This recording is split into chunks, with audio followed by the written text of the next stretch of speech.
Defense on me. Okay, Petey, don't you drift to the strong side. Coach, they're calling a holding penalty on me every time. Did I ask for your excuses? You want to act like a star? You better give me a star effort. Do you hear me?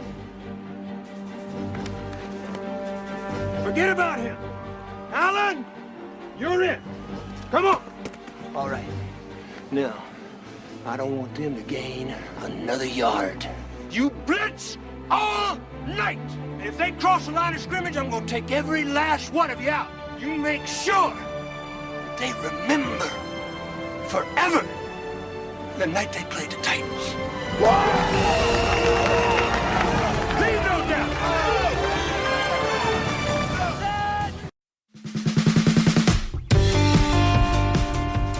I have been desperately seeking a podcast that covers the sports movies that I love. Some people like the sound of their own voice, you know.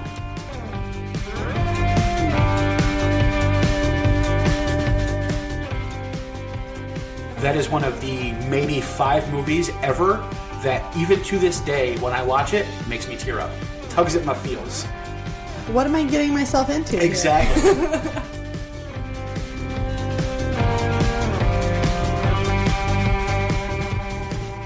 I'm going to make a serious argument that Little Big League belongs in the discussion for top 3 baseball movies of all time. So you're going to make me watch it again? Yes.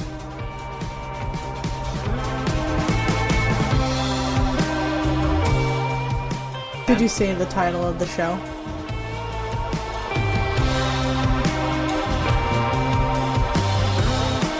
I made Alicia watch a sports movie. Hi, guys!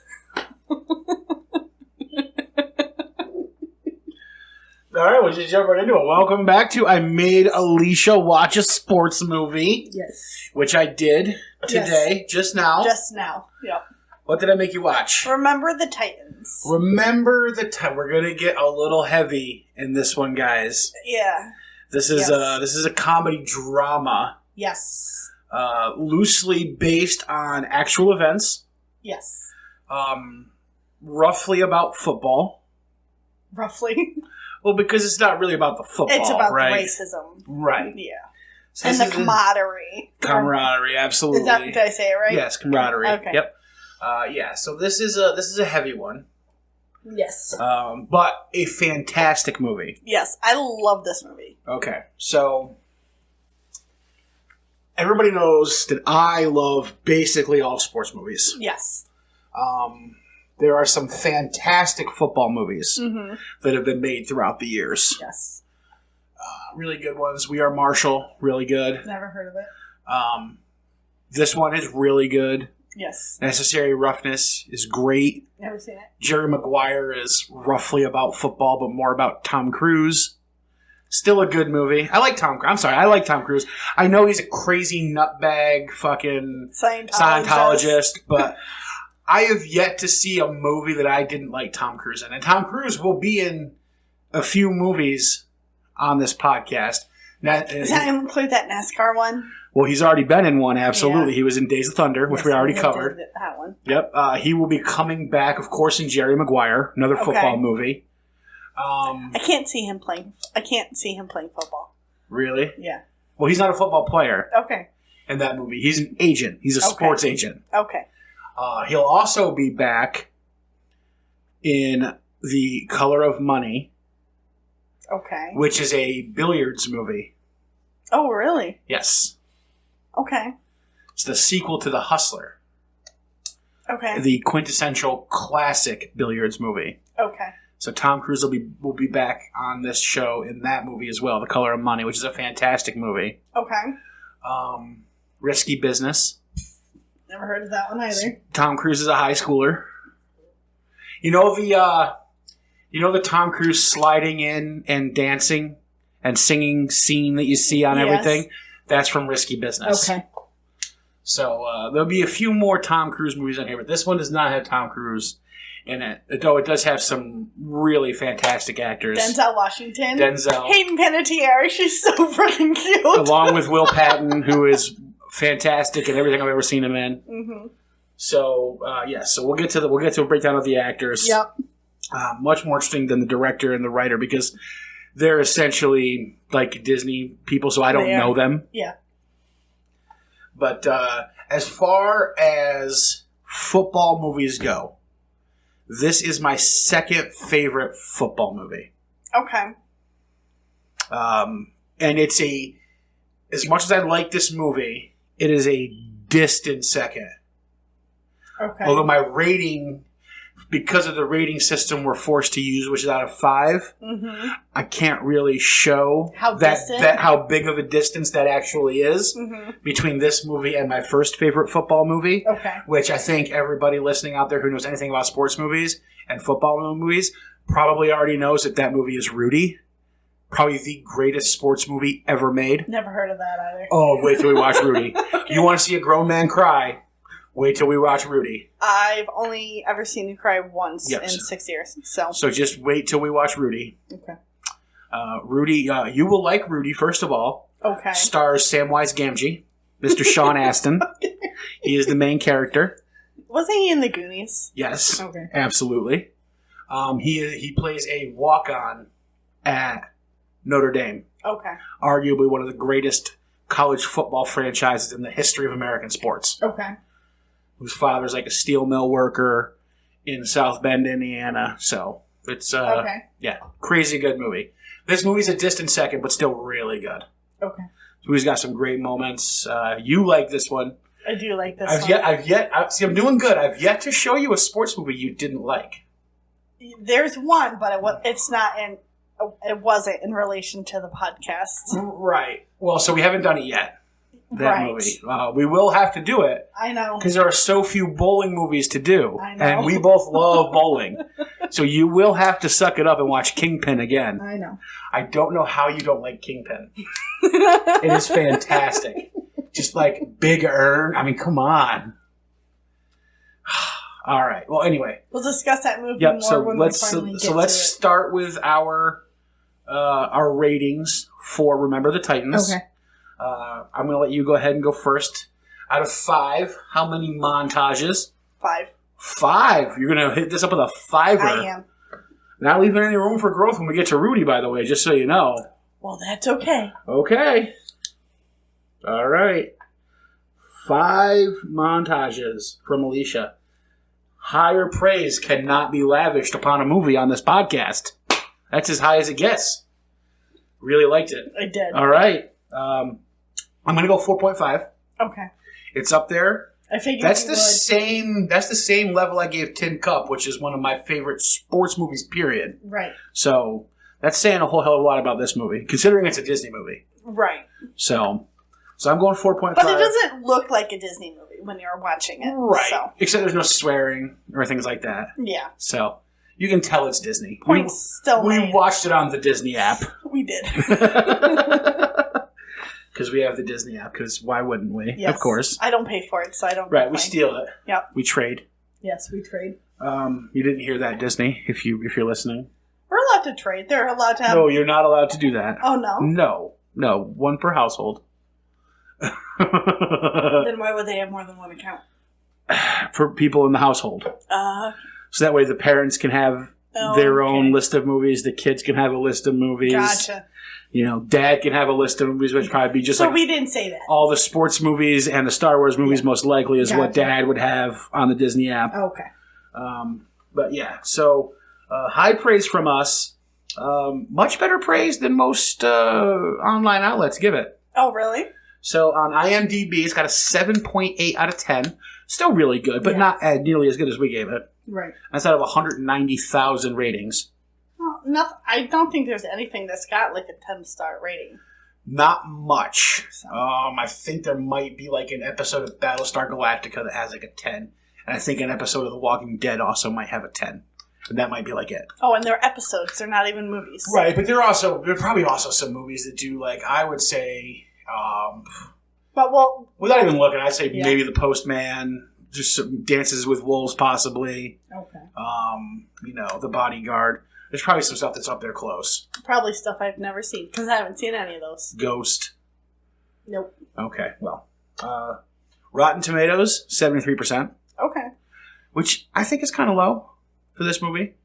Yeah. I mean, that's like a D. I think this movie's better than a D. Yeah.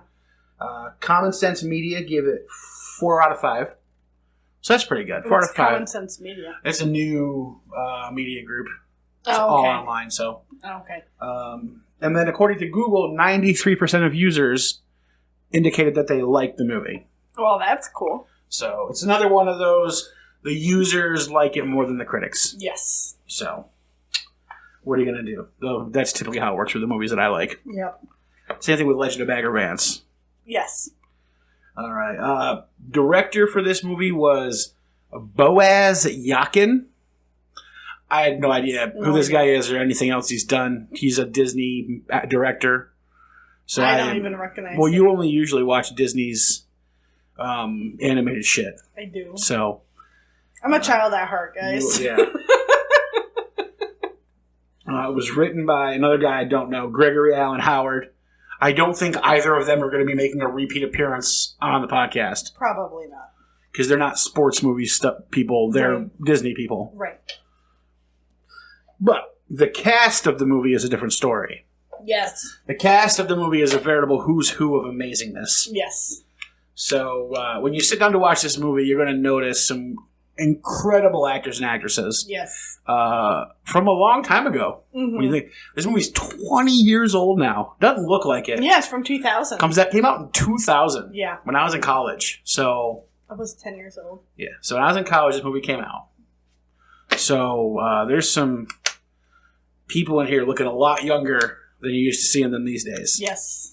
So first and foremost, head billing, of course, the man, the myth, the legend. Denzel Washington. Denzel fucking Washington. Love him. Denzel's amazing. Yes. You guys out there will know Denzel from everything.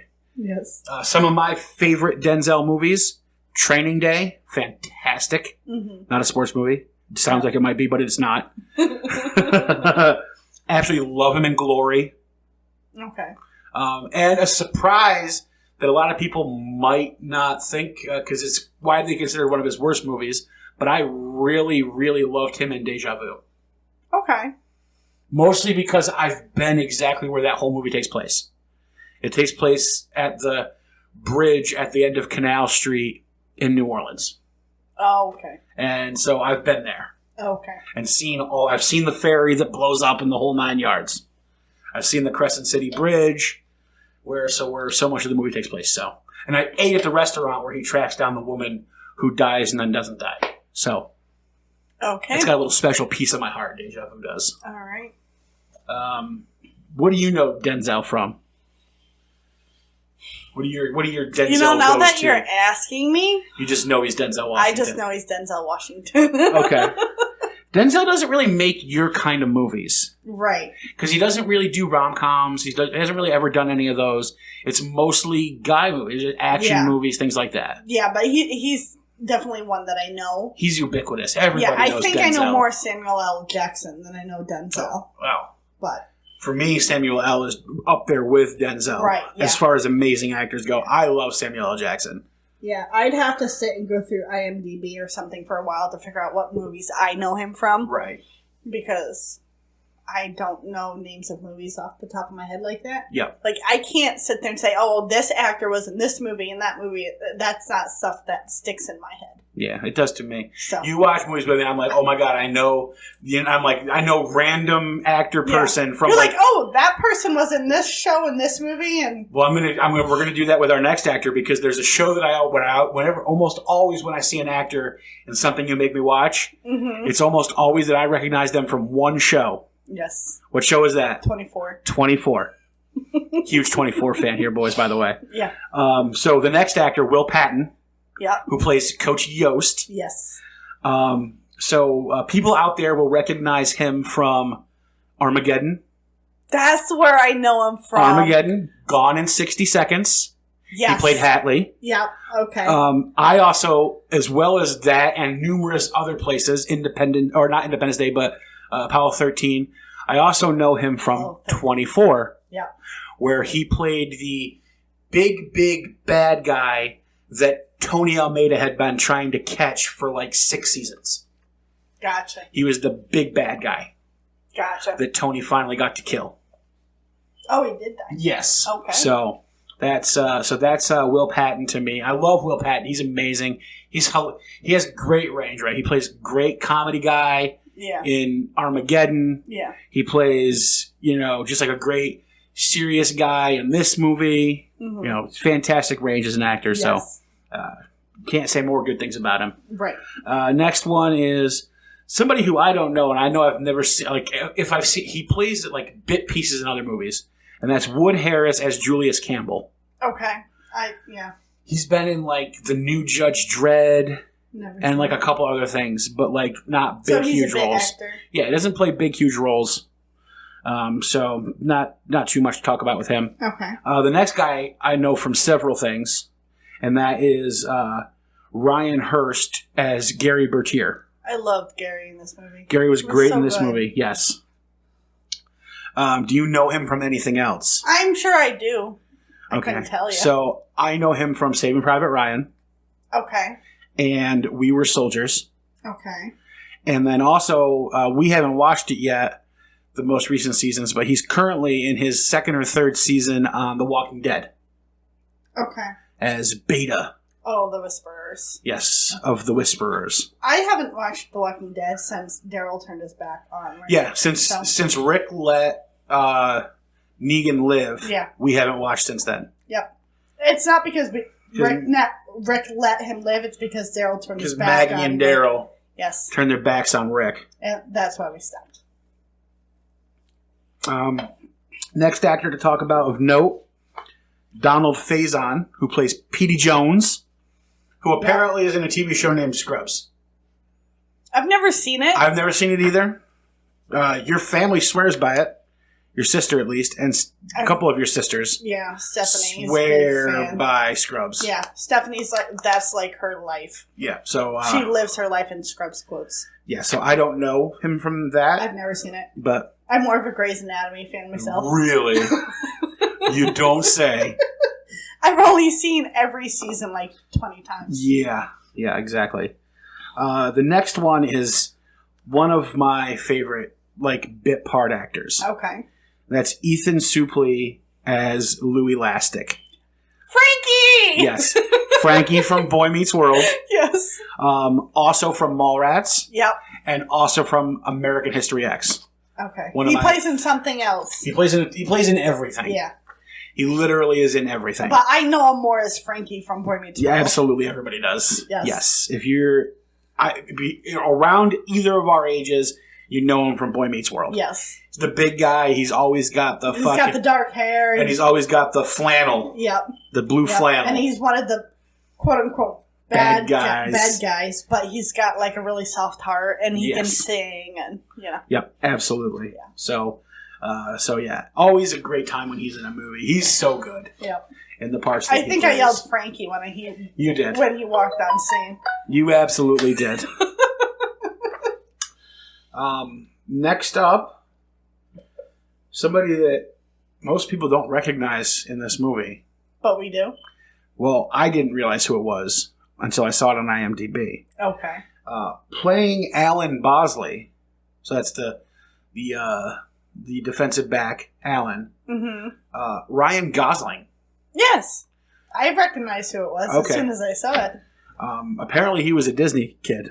Yes. So yep, he was. Probably explains why he was in a Disney movie. Yep.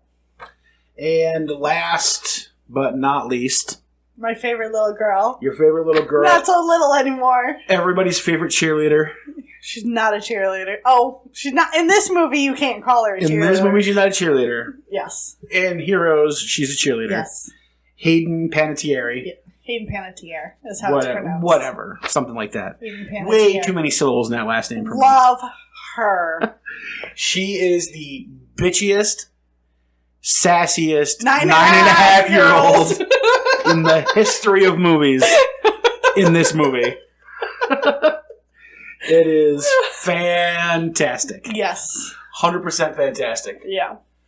So she plays Coach Yost's daughter, Cheryl. Yep. Who loves nothing more than football. Yes. Except for maybe Coach. Yes. And she is funny. She is mouthy. Yes. She's one of the boys at 9.5. Her and Coach Boone's daughters do not get along. Well, no, Coach Boone's daughter is a girly girl. Yes, whereas Cheryl is not. Mm-hmm. All right. And they also have very different styles pertaining to how they dress. Oh, yeah. So one's a tomboy, one's a girly girl. Right. But, like, even if Cheryl had been a girly girl, she probably wouldn't have worn the same things that Nikki wears. Because I think, like, before the whole integration thing, styles between white people and black people were so very different. It's not even white and black people, right? It's like Coach Boone is a city guy. Yes. His family's city people. They're suburbs. Right. Coach Yost is not. He's a country guy. Yeah, that's true. They live on a farm. Yes. So even if she were a girly girl, you're right, she wouldn't wear the same thing because she's a country girl. Yes. So no, she wouldn't wear the same thing. But she doesn't have to worry about that because she's just a tomboy. Yeah, she's going to be, yeah. It's great. I think the only time we see her wear a dress is at the beginning and end of the movie. Yes, and that's not even played by Hayden Panettiere. That's played by another lady. Yep. The grown-up one playing 10 years later. Yep. So at 19 and a half. Yes. All right.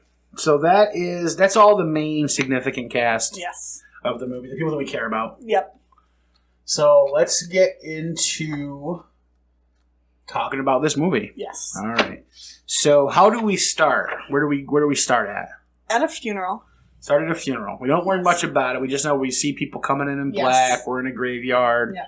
It's autumn. It's a lot of people. Yep, it's a lot of people. Mm-hmm. And then from there, we start with a little bit of a voiceover. Which is Cheryl's voice. Cheryl's character. Yep. Yeah, the older Cheryl. Yep. Talking about the integration of Alexandria, Virginia. In 1971.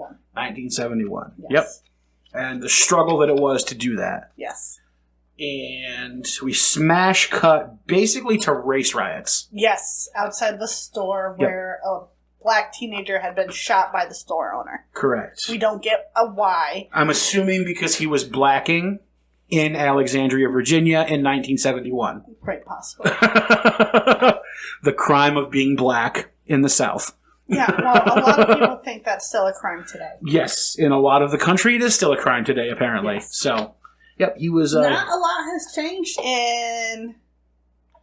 60 years. 70... 70, 30, 50 years, yeah. Not a lot has changed in 150 years. My mom turns 50 this year. Yep. Okay. So we smash cut there to the race riots, and then we go right to the white football kids practicing football. Yes. With Coach Yost. We've got Bertiers there. That's really the only two that we see. Yeah. Alan shows up and yells out that there's the black folk, that's not the nice term that he uses, are down by the store trying to burn it down. That's not the term he uses? Yeah, he just calls them they. Yeah. They're trying to burn it down! Yeah. And everybody, all the kids go running because they're going to go beat up some black people because that's what they want to do. Yes. All the white kids go running. Thankfully, Coach Yost cuts them off in his truck and hauls their asses back to school. If you don't get in the truck, you're not playing football this year. Yep. Takes him back to his office where they're going to have a talk about this whole integration thing. But Coach Boone is there. Yes. Coach Yost's really racist assistant coach. Yes. Has a problem with Coach Boone. Yes. As does Gary. Yes. He won't be playing for no darky. Okay. Is that what he said? That's what he said. Okay. That's what he said. So here we go. Strap the fuck in. Yeah. Now it's going to start getting serious. Yeah. There is a lot of racial tension throughout the movie. Which, and I want to talk about this because, we always, even if you, recognize, the racism that exists still today, when you think about the civil rights era and, that kind of really hostile racial tension, you always think about how so long ago it actually was, right? It's something you read about in a history book or you see in a documentary. Yes. What I think really, hit me as I realized it, I've seen this movie a ton of times. Yes. What really hit me in this movie this time around is I was paying attention to the years. This movie is set exactly 10 years before I was born. My mom was a baby when this happened. So this was happening in my mother's lifetime. Right. My mother's too. Yeah. And the way that we are taught things in our school system and the way our brains work, it doesn't seem as if it was not that long ago. It seems like it's been forever ago. Like, right, you lump it in with the Civil War. Like you lump the Civil Rights Movement in with that. Well, in your mind, right? Obviously not the same distance. Well, of time, it's like with my younger siblings who were babies when 9/11 happened. Right. It didn't happen in their lifetime, even though they were babies. Right. And it's something from history for them. It didn't happen in their lifetime, but it happened in my lifetime. Right. So it affects me differently. It affects you differently than it affects them. It affects you differently than it affects me. Right. Because you were alive for it. I was in college, and my roommate was a fucking Marine. Right. For 9/11. Right. So, we had completely different experiences. Yeah. But I sat in class and watched it on the TV screen. Right. And I remember coming home from school. My mom and the twins were in the kitchen watching it on the television.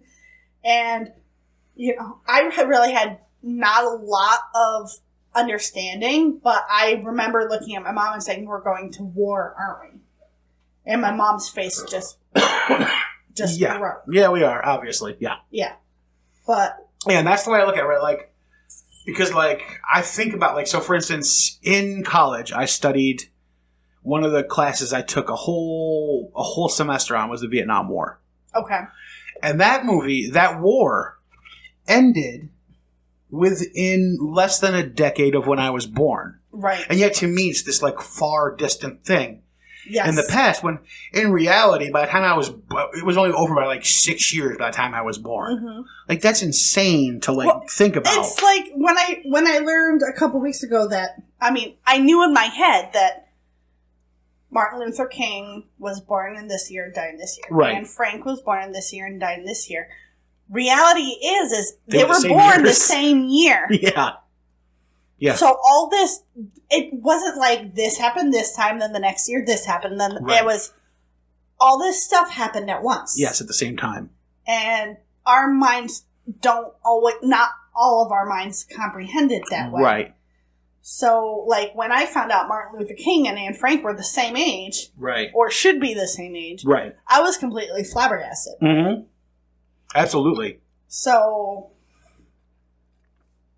and that kind of shock hit me when I realized that this, even though I've known about it my whole life, I've learned about it, I learned about the integration and the segregation issues.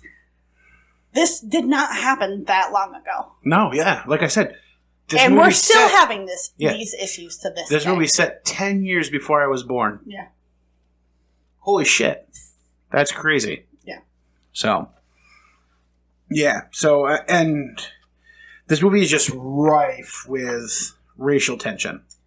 Yes. And racism. Yes. I can't tell you how many times I yelled at the TV because someone said something racist. Yeah, well, the first thing you yelled was, "Where's Joe Biden in the busing?" I did. I absolutely did. I forgot I did that. And I was like, he's with the white people yelling at the black people. Yeah. I probably should have said that, but I said it. It was funny. It was funny. Yes, I said that. All right. So after that scene, we cut to basically both of the coaches, Boone and Yost, yes, each being told that Boone is going to be the head coach. Yes. Of this newly integrated school. So it's two schools, a black school and a white school, that are being integrated into one school. Only school in the district. Yes. That's being integrated. Yes. And it's going to be called T.C. Williams now. Mm-hmm. And so because of that, the two football teams are being combined, and Boone is going to be the head coach, and Yost will be the assistant coach. Because they have to give the black guy something. Right. Because, again, all the other schools are all white schools. Yes. So they have to have, one school where, the coach, and it looks, from what I can tell, the other guy who's talking to Boone, I would assume is the superintendent of that school. Right. And so that's kind of like they're like the token black guys for the district. Right. So because they have to quote unquote show allegiance somewhere. Yep. Did I use the right word, allegiance? Yes. Okay. Cheryl is not happy.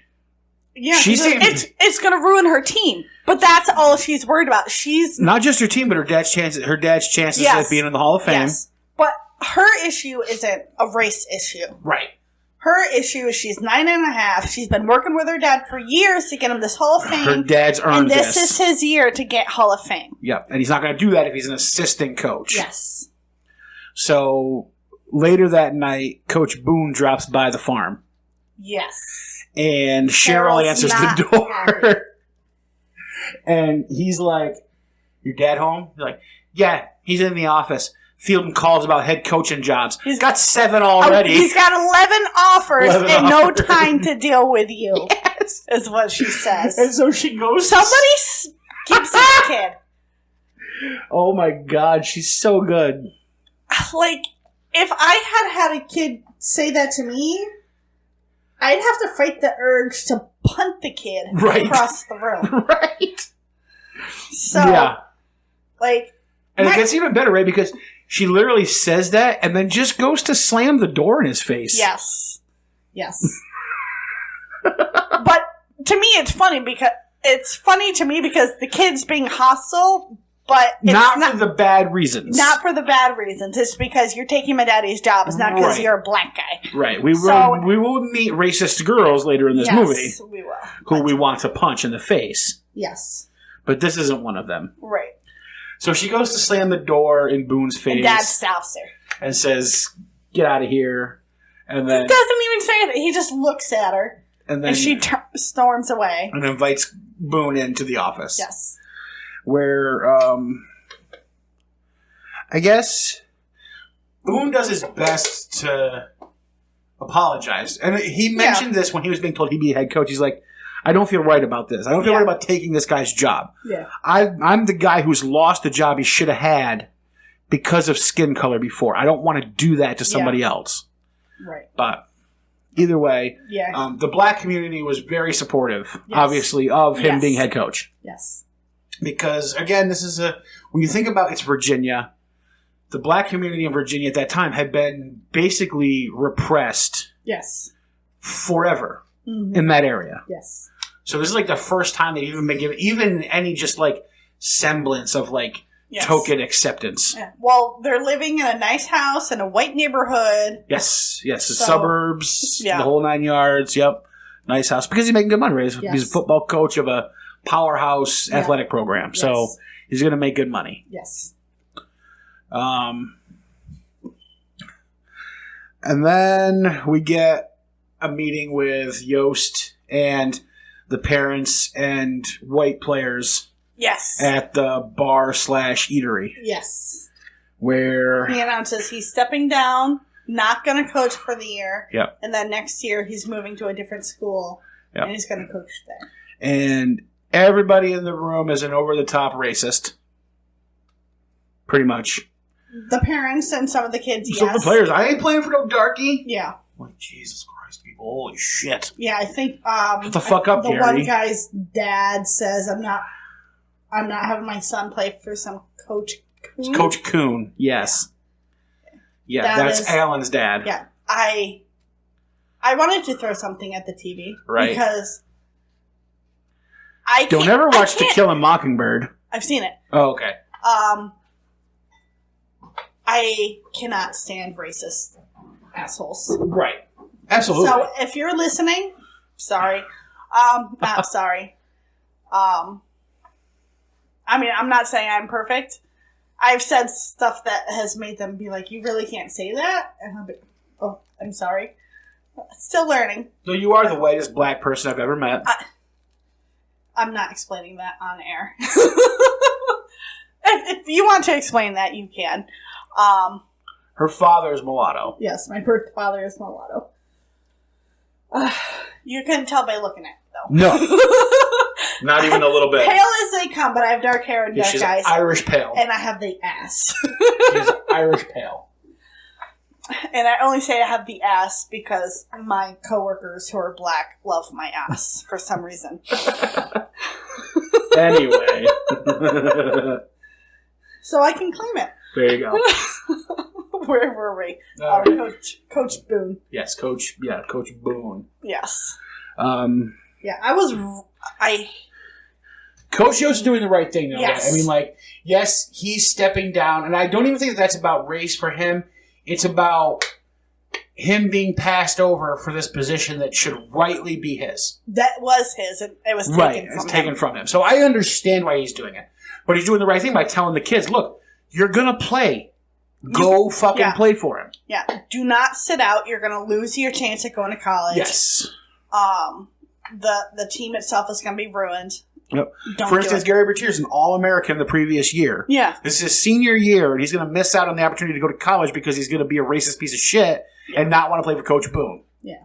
Like, that's fucking stupid. Yeah. So then that's what Yost essentially tells him, which is good. Yeah. But still, it doesn't go over well because we cut to the first team meeting, and all that's there is the black kids. Yes. And the black coaches. Yes. Except one white boy does show up. Frankie. Not Frankie. But that's who he is to me. Louis Lastic. Yes. Shows up. What is his name in the movie? Louis Lastic. Lastic. And all of the black kids look at him like, because he's the only white boy in the gym. And they're like, what the fuck are you doing here? And he's like, oh, Navy brat, just got into town. Yep. Somebody said football, so I came a running. Yep. He has no problem being around. And that's, okay, so that is the part that is illuminating to me. Yes. Is that we're going to meet a couple of military characters in this movie. Yes. And they are literally the only ones who start out with zero race relation problems. Yes. Which, when you think about it, right, the military made big strides in racism between World War II and the Vietnam War. Yes. And they had to. Yes.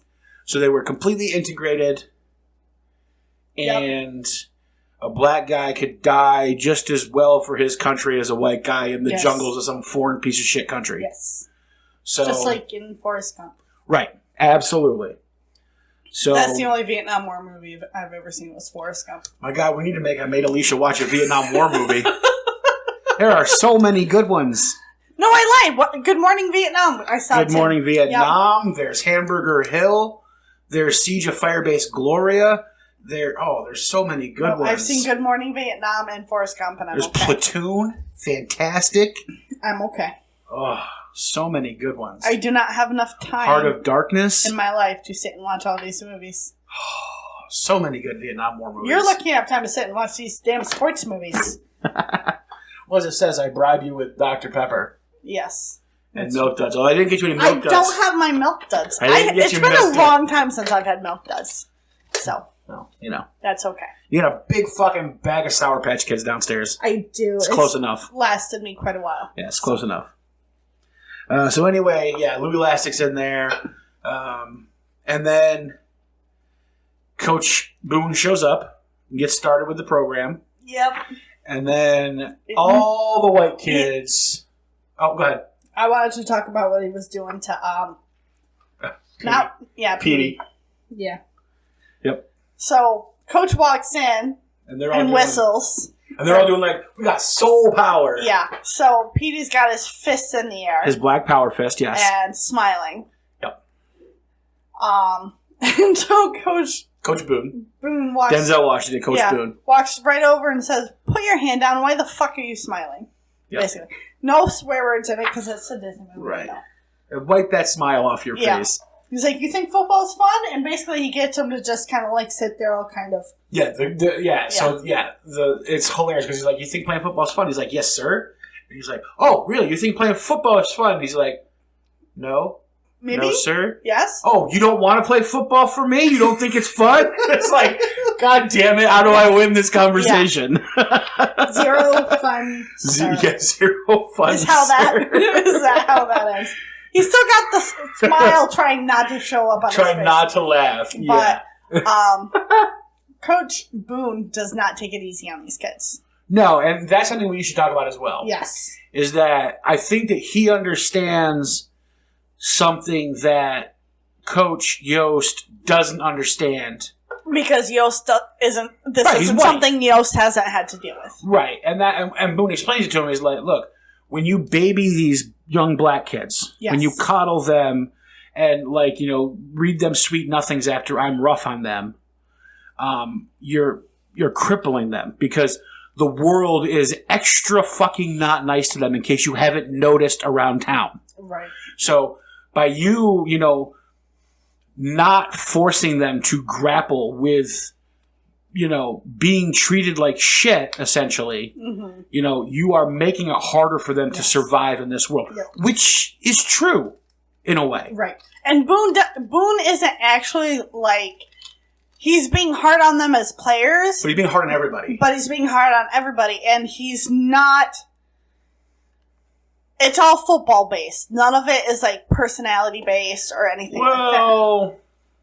But with Gary, right before they get on the buses... Well, that's different. We'll get to that. But as he tells Coach Yost, he's like, I am the same mean cuss to everybody. Yes. You don't baby the white kids when I yell at them. You only baby the black kids. Yes. And he's like, I may be a miserable cuss, but I'm the same miserable cuss to everybody on the team. Which is true. He is. Yes. So, yeah, it's interesting. And he understands that people need to be toughened up a little bit. Yes. Especially when they're black at this time in this place. Yes. Because society is not going to cut them any breaks. Right. Which unfortunately sucks, but is 100% reality. Right. Which is shitty, but true. And after the whole meeting thing goes, Coach Boone chastises Coach Yost for interrupting his first team meeting. Yes, because Yost and all the white kids showed up at the meeting with their arms folded, like, what the fuck you doing in my gym? Yeah, pretty much. Yeah. And Boone tells him, all right, Saturday morning, blah, blah, blah, we're headed off to Gettysburg College for 3 weeks for training camp. Show up at 7:29. Yep. Not 7:30, because if you show up at 7:30, you're not playing football. You'll have missed the bus because the buses leave at 7:30. Yep, you wear a tie, a shirt, and a jacket. Suit and tie. And everybody who played high school sports knows this. Game day, you had to dress up. No matter what sport you played. You played football, you played basketball, you played baseball, bowling, you had to dress up. Why? Shirt and tie. Because you are representing the school. You're representing your coaches and your teachers and your fellow students. I don't remember my classmates doing that. Oh, at our school we had to. Especially away games. Shirt, tie, slacks, the whole 9 yards. I don't remember if my classmates did. Okay. I never played high school sports. Right. I was one of the oddballs. But you're not a sportsy person. I am not. You're not a sports ball person. No. I like bowling. You like bowling. That is one of the sports balls I played in high school. I don't like physical activity unless it's... I'm a couch potato. Yeah. I'll admit it. But, there are some things I do like to get my heart racing. So. Right. And bowling's one of them. Yeah. So back in school, I played basketball, baseball, tennis, and bowling. In high school? Yes. And golf, but I didn't play for the school. Me and my friends just played golf. Right. So those were the sports that I played. I think my Letterman jacket is still at my mom's house, probably. My mom has a Letterman jacket for bowling. Mm.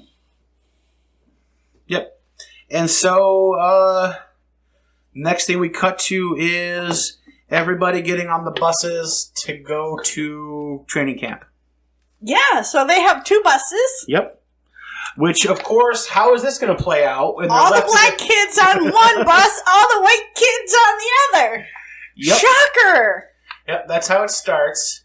And then, as Coach Boone is coming up to the bus, Gary Bertier and his best friend Ray. Racist Ray. Yes. Racist.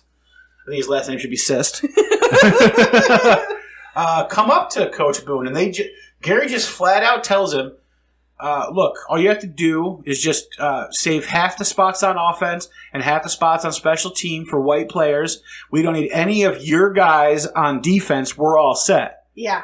So and basically, he's like, we've got 2/3, and we just need 1/3 of you, and we'll teach them. You don't have to coach. And this kid, yes, thinks that this is going to, in some way, fly with Coach Boone. I think Ray put him up to it. No. Remember, Gary's an All-American. Yeah. Which means he's like the big man on campus. He is the team captain, too. And the team captain. Mm-hmm. So, he's used to getting his way. Yes. But, God forbid if he spoke to Yost like that. Well, that's the thing. He knows he wouldn't have to. Right.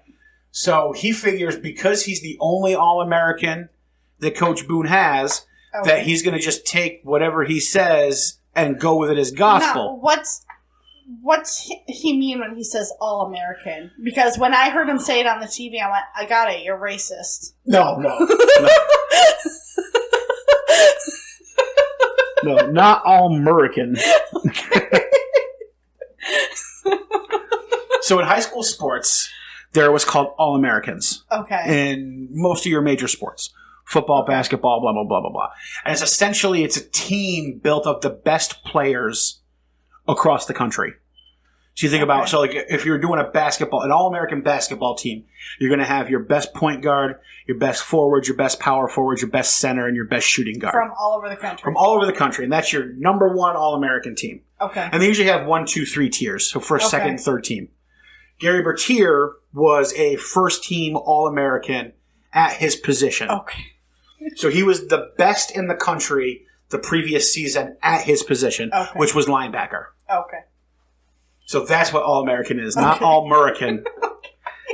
Yeah, no, not Al-Qaeda. I'm really not a sports person. Yeah, no, not Al-Qaeda shit. No, like actual All-American is an actual sports thing. I think during the first actual football game I said something about a home run, not a touchdown. Yeah, he's like, oh, they're going to score a touchdown or a home run to win it? No. Sure. Yep. Look he's running home right now. Yeah. So I don't do sports movies, guys. Yeah. So Gary thinks that because of this, he can essentially lay down the rules to Yost or to Coach Boone. Yes. It doesn't go well for Gary when he does this. He gets embarrassed in front of his entire team and his teammates' parents. And his mom. Mom's not too impressed. No. And so basically Denzel Washington calls him Jerry Lewis. Yep. And his buddy Ray, Dean Martin. Which I don't understand the reference. But all you Rat Pack fans out there will obviously understand the reference. Okay. They'll get it. But they're comedians, Jerry Lewis. Okay. So, and Dean Martin. Oh, so he's like, y'all think you're funny now. Yes, exactly. Okay. And then Coach Boone gets into Gary's face and tells him, is that your mom over there, Gary? Yeah. He's like, yes, sir. He's like, well, we're headed to camp. You know what you don't have at camp, Gary? He's like, a mama. And he's like, that's right, Gary. You don't have no mama at camp. You do have a camp. You have this team. And you have your daddy. Who's your daddy, Gary? You know who's your daddy, Gary. You know who your daddy is, Gary. I'm staring at the TV going, is he going to cry? I almost thought he was gonna, right? Gary, yeah. He's like, who's your daddy, Gary? Who's your daddy, Gary? He's like, you are, sir. Yeah. He's like, and whose team is this, Gary? Yours. Is this your daddy's team, Gary? Yes. Good. Now get on the bus. And then he notices that they've done and gone, segregated themselves on the fucking buses, all white on one bus, all black on the other. Yeah. So what does he do to fix the problem? He pulls everyone back off the buses. Yep. And he separates that offense and defense. Yep. And he makes one white and one black person sit together in each seat. Yes. And then he tells them even better than that. They're going to room together for the next 2 weeks at camp. Yes. So get quite comfortable with the person you're sitting with because you will also be living with them for the next 2 weeks at camp. Yeah. Oh, boy. So Julius rooms with Gary. Yes. But first we get one of my favorite parts of the movie, which is, right, Gary. We get to see how similar Gary and Julius are right from the beginning. Yes. When we're on the bus, headed on the way, and Blue starts singing. Blue's the big black guy, right? Yes, and he starts singing a little Motown. Yeah. Little Temptations. Yeah, ain't no mountain high enough. Yeah. And he starts singing it, and Julius tells him, shut the hell up. I don't want to hear nothing you're singing. Yep. So, aside from that, the bus is like dead quiet. Nobody's talking. Right, yep. And then Gary's like, yeah, shut up. And then Julius looks at him and goes, you can shut the hell up, too. Yeah. Oh, yeah. But then we arrive at camp. Mm-hmm. And within an hour, there's a fight on the floor. Yeah. So Julius and Gary are rooming together. Yes. And Julius puts up his... I just want to verify the name before I say it. Okay.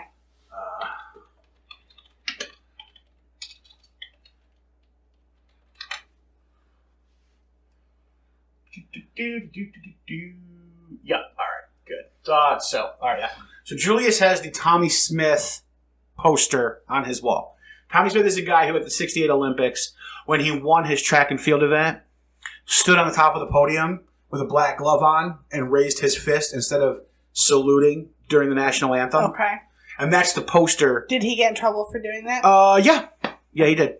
But all three people on the podium did it. But he was the only one who got it. The only one was black. The other two did it with him in solidarity. Did they? Yes. Which is why, right, so I mean, there's this... So this is another thing I want to talk about while we're talking about this movie, which maybe we should take a quick break and come back to talk about it because it's a in-deep discussion. Okay. So we're going to be right back after these important messages. All right. Yeah, see, the thing I wanted to talk about here is kind of like the long history of political protest by athletes. Yes. At athletic competitions. Okay. Because of the Black Power Fist poster that Julian has. Okay. And that kind of, it informs a lot of his personality. Yes. In a big way. Yes. And rightly so. Yes. Right. So at those games, Tommy Smith and John Carlos both did it. They're both American athletes in track and field. Yep. They won gold and silver respectively in their event at I believe it was Mexico City in '68, if I'm not mistaken. Okay. But there's a long history of political statements being made by athletes. Yes. I mean, when you think about, probably one of the most prolific, without maybe even intentionally doing it, would be Jesse Owens in the '36 Olympics in Berlin. So if you know the history of the world in any way. Not me, but you do. Well, so what would Berlin be like in the late 30s? They had the wall, right? No, this is before that. Okay. So this isn't that. So 36, right? World War II starts in the 40s. Yes. So this is Hitler is already in power. Yes. In Germany. Yes. Of course, Hitler. White Aryan race is the only race, blah, blah, blah, the master race. Didn't have blonde hair and blue eyes. Correct. And he was actually partly Jewish and the whole 9 yards. But anyway, it wasn't just Jews that the Nazis were against, right? It was colored people of every other color that wasn't white. Yeah. It was, everybody. Yes. Who wasn't the white Aryan race. Right. So, gypsies suffered just as greatly. They just didn't have the same amount numbers that Jews did in that area. Okay. But percentage-wise, wiped out similarly. I know that part because my family actually has gypsy in our past. Yes. So, from Europe. And so in the 36 Olympics, Jesse Owens was a black track and field athlete for the United States, widely considered probably the best and most famous track and field athlete in American history. Okay. So he rolls into the Berlin Games. Mm-hmm. Right in front of Hitler. Yeah. Proceeds to win 4 gold medals. Yep. And set 2 world records. Okay. At those games. All right. Basically just a massive fuck you to Hitler and the whole Nazi regime in Germany. Yeah. Well, because he was better than all the white people. Better than everybody. Yeah. And he really proved it. 4 gold medals and 2 world records. Right. Just at those games alone. Yes. That's insane. I mean, that's like Michael Phelps territory. Yes. Well before there were people like Michael Phelps who had these crazy training regimens and the science to make them that good. Yep. This guy just did it off of raw talent. Yes. Back in the 30s. So, and he's like a Midwest boy, like a farm boy. Yes, he is. No, Jesse Owens, not Michael Phelps. Oh, okay. Jesse Owens was literally from like the Midwest. Okay. I think his nickname was like the Buckeye Bolt or something like that. So he's from Iowa. Okay. But yeah, there's this long history of protest. Yeah, because even now they're. Well, that's the thing that annoys me right about today is that so many people are like, you shouldn't be using sports as a platform for protest. Right. Without the understanding that there is a deep-seated history, not just in America. Yeah, Colin Kaepernick didn't start it, guys. No. Nor did the gymnast from the U.S. who refused to stand for the national Union? No, the woman who refused to stand for the national anthem at the Olympics in Brazil. I do not remember. Dominique Dawes, was that her name? I don't remember. I can't remember. I forget who it was, but anyway. What was her sport? Gymnastics. I thought her name was Gabrielle. Maybe it was. I don't know. That's what I'm saying. I don't know. I don't know what her name was. But anyway. Okay. But yeah, people get so butthurt. Well, it was fine to protest, but not during sports. Yeah. How could you ruin the sanctity of sports with you? That's what sports has been used for.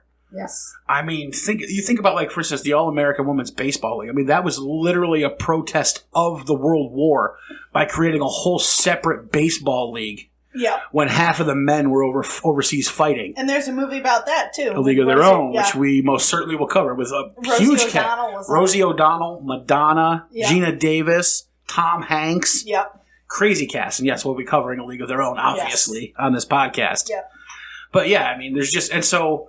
When people get, like, freak out about Colin Kaepernick, it's like that. The idea of a protest is to use the platform that you have to bring attention to some sort of social situation that you don't agree with. Yes. That's literally the point of a protest. Yes. And then to sit there and say, well, I mean, sure, but, like, don't use your platform for protest. It's like, that's the whole point of having a platform. Yes. Is to use it for something. For something. You believe in. Yeah, for something. Yes.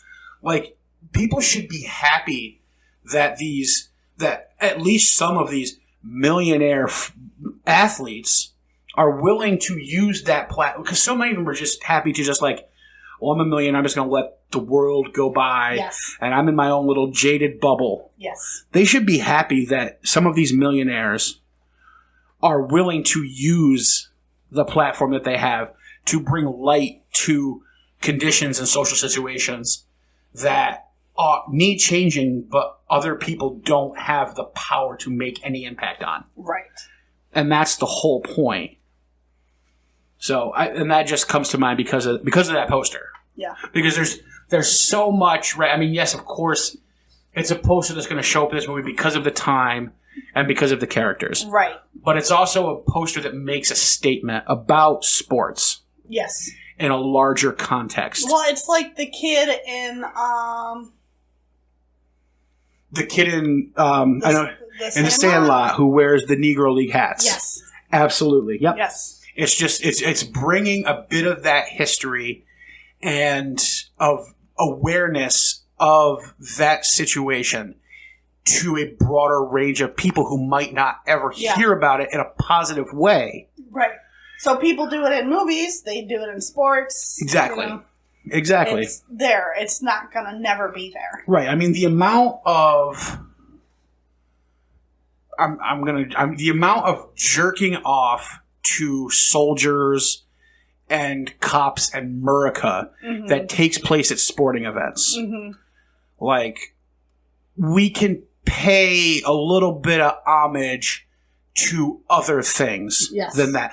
Especially since when you think about, like, the relationship between the NFL and the military is literally only there because the military paid the NFL a shit ton of money following 9/11 because they wanted to use the NFL as basically a recruitment tool. Yes. By making the military seem like a bright, shining beacon in the eyes of everybody who watched sporting events. Right. That's why it's literally a recruitment tool. It's under the Pentagon. It's under their marketing budget.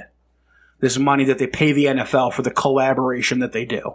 Mm-hmm. So if they can do marketing for the military, then you know what? They can allow protest against the military-industrial complex or against social injustices that affect everybody. But they don't want to allow that because that affects their... Because it offends people. It affects their bottom line. Right, because it affects people. Yeah. And the NFL shouldn't be worried about their bottom line. The NFL is a non-profit organization, supposedly.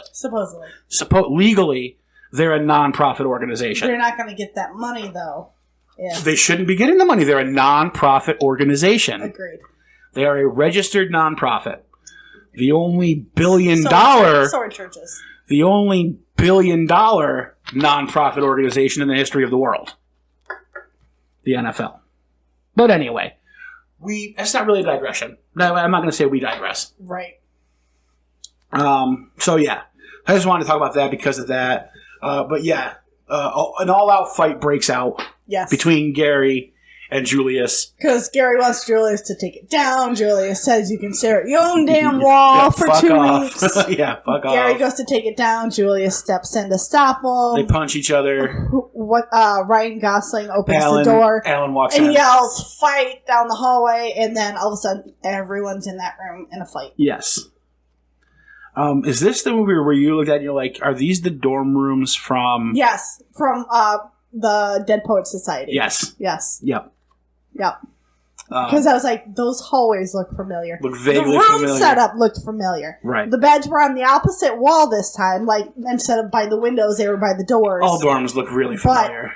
But no, because this same room was... Because that was the window where the kid was smoking in Dead Poets Society. It might very well be. So. Might very well be. Yeah. I'm pretty sure it was like the exact same hallway. Yep. That was used. But yeah, so there's a fight, and then Coach cusses out the whole team. Yep, brings them all down to the dining room or whatever. Yep, cusses them out, and basically what we have now is like a 20-minute montage of football practice sucks. Yes. So, they're doing up-downs, they're running suicides, they're fucking doing diving drills. Yeah, practicing attack. The whole 9 yards. Yeah, and it's like hot. Yeah. And it's in Gettysburg. Yeah, in the summertime. Yep. In August. Yep. And, it's insane.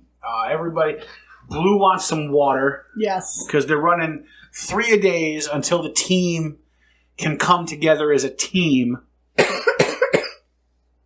Yes. Blue wants water. Yep. So Coach says, well, that's fine. We're going to do up-downs until Blue is no longer tired. Or no longer thirsty. Tired and thirsty. Because water is for cowards. Yeah. Water makes you weak. The only thing water is good for is washing blood out of that uniform. And you will not get blood on my uniform. Yep. So they do up-downs endlessly. Yes. Until Yost is like, okay, Coach Boone, there's a thin line between, what did he say, like aggressive and crazy. And you're flirting with it. You're flirting with the line. So Boone lets it go like 30 more seconds and then calls it quits. Yeah, and then stops him. Yep. So they go over to the table, get some water, and Ray, the racist. Right, so there's a line that forms for the water, obviously. Yep. Ray just happens to be behind a black guy in line. I think it's Petey.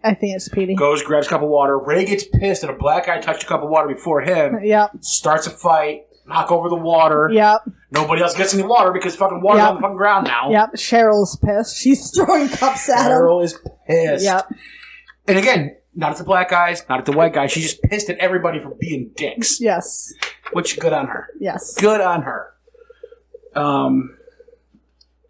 We get here and there. One of my favorite parts in this area is when he comes up with the idea of you need to learn something new about one of your teammates of the other race. We have, that's from they're not the other race, we're all the same race. Right, well, you know what I mean. Yes. So they're in the dining room having lunch. Yep. And Frankie, what's his name? Louis is sitting with the Rev and the other black guys. Yeah. And Julius is like, why don't you sit over there with your people? And he's like, right, because Julius again yes. is just as racist as a lot of the white characters at the beginning. Yes, he doesn't see it. But he's like angry about it. Right, but yes. Again, like he's angry about racism, but he displays that by being racist by telling somebody like Louis Lastic, who has no animosity towards anybody on this team, regardless of color. Why don't you go sit with your people? And he's like, You're all my people. We're all human. We're on the football team together. We're teammates. And he's singing with... I love it because Rev goes, yeah, can't you see? He's just a light-skinned brother. Yeah, and he goes, and I'm a dark-skinned cracker. I'm a dark-skinned cracker, yeah. And that's when Coach Boone gets up and calls Louis Lastic to the front of the room. Calling out the one kid that's getting along with and I think that's the point, right? Because Louis Lastic is an example of what he wants the team to be like. Somebody who doesn't give a shit who his teammates are as long as they play hard together and as long as they get along and enjoy working together. Yep. And so he calls Louis Lastic up to the front and he's like, who are you rooming with? And tell me something about it. Yeah, I'm rooming with Blue. He wears leopard printed thongs. Yeah, he's like, I'm rooming with Blue. He wears them leopard printed underwears, brief style. And Coach Boone's like, something a little less personal, maybe not about your roommate. Yeah. So then he talks about how him and Rev both love the Temptations. Yep.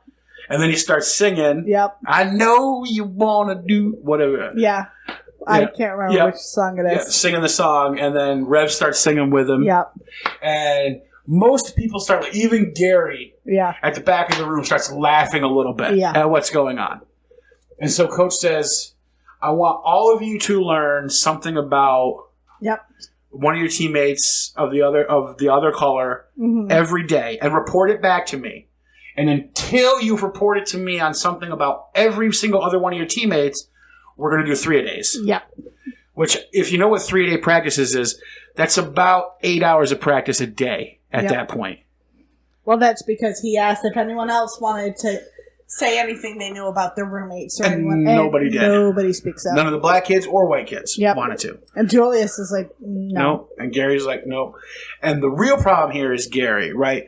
And I think that's what Boone is trying to stress with Julius and with Gary, because Gary's supposed to be the team captain. And Julius is like the head black guy. Right. So essentially they're going to be like co-captains, essentially. Yeah. And so if they can't do it and they don't, then nobody else is going to, right? Because they're supposed to be the leaders. Yes. And if they're not leading, the other people aren't going to follow. Yes. And that's the problem. Yep. So... nobody wants to do these practices. So we get a funny little cut, kind of funny, of some conversations that take place with them forcibly trying to get information from each other. And Gary asks somebody, you do have a daddy, right? Oh, well, that's Ray. Oh, that's Ray is sitting down with Petey. Yep.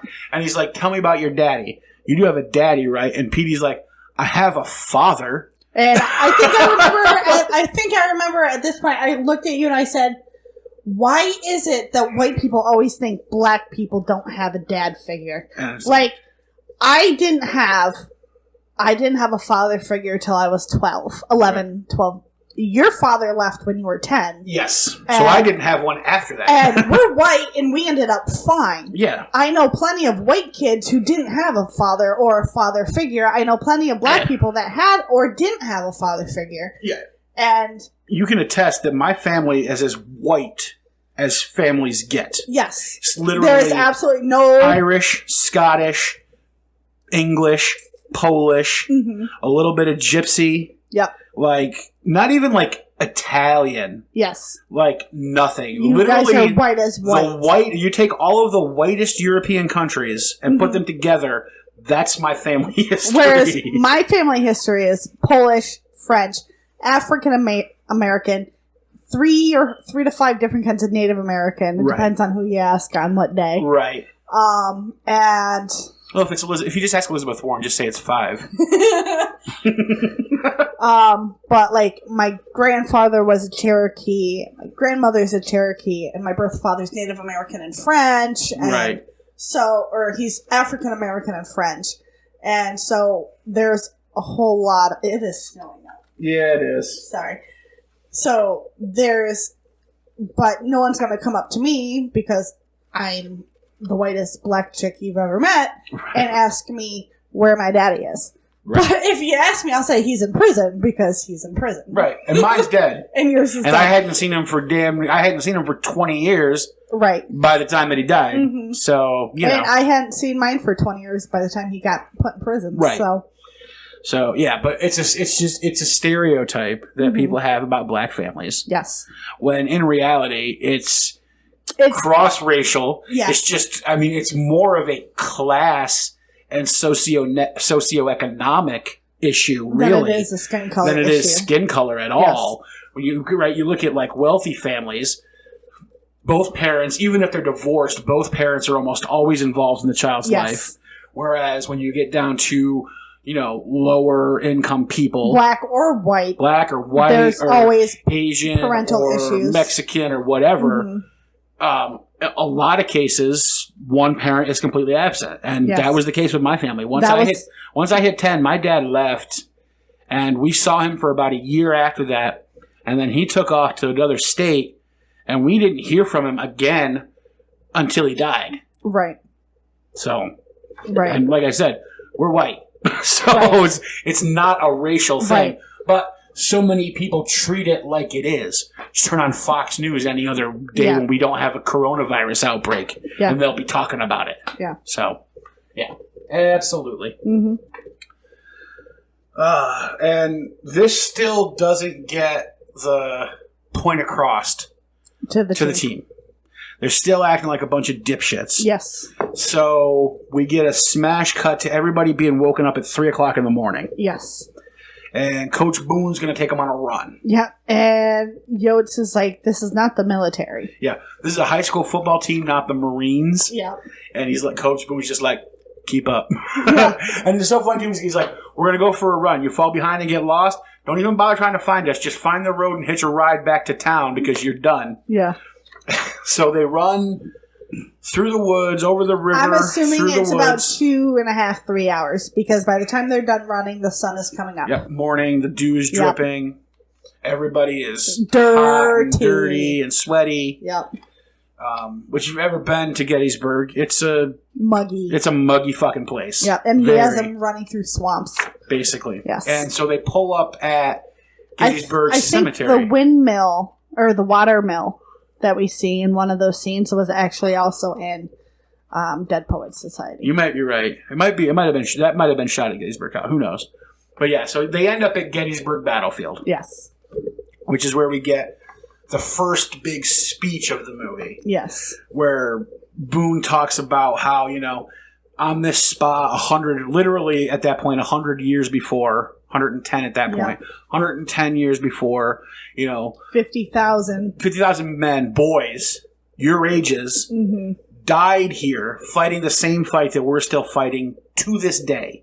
And this was a speech given 20 years ago, and it's still accurate. Speech given 50 years ago. 71 to 2020. The movie was made in 2000. So. Right. But yeah. So even at that point, 30 years. Yes. And at this point now, 50 years ago. Yeah. And it's still a relatively relevant speech to this day. Because we are still having racial issues. The same issues, in America. Correct. Yep. Absolutely.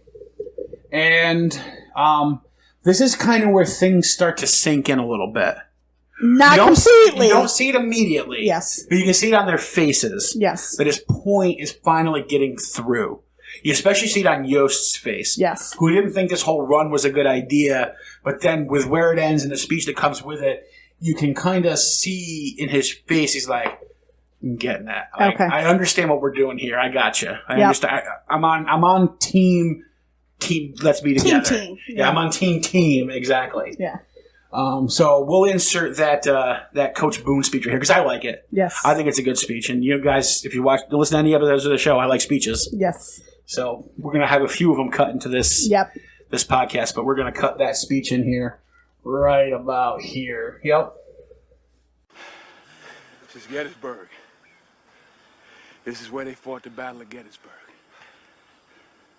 50,000 men died right here on this field, fighting the same fight that we're still fighting amongst ourselves. today.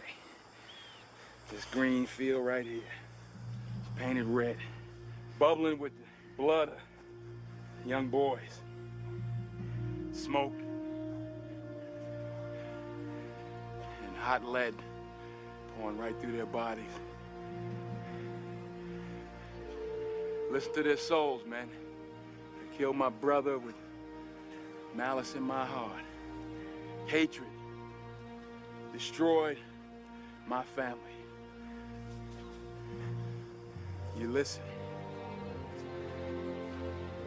You take a lesson from the dead.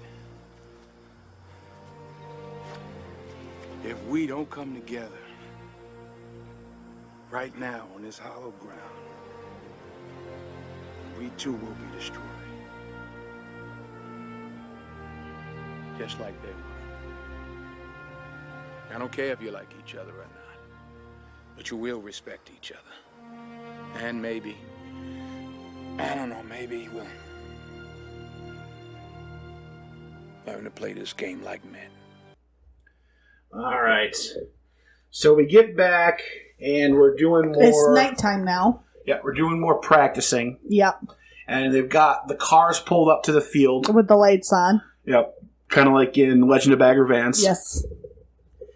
And Gary starts to point out the mistakes that his white teammates are making.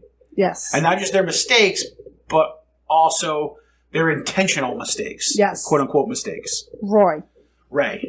Like when Ray won't block. Yes. But then he also calls out Petey when Petey won't block. Yep. He starts treating both sides equally. Yes. And coming down on everybody who's not doing their job, as the captain should. Yes. And then what really gets it together is him and Julius, after a play, Gary does the whole, like, basically the double punch in the shoulder pads. Yeah. And he goes strong side. And then Julius Everyone starts stops for a minute. Even Julius looks fight. like he's going to get pissed. Yep. And then Gary's like, no, come on. And Julius is like, oh. So he pushes him back. Yep. Left side. Mm-hmm.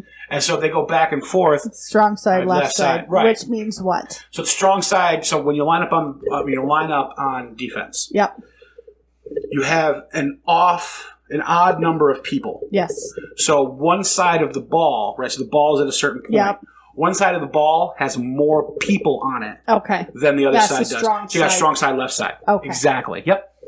So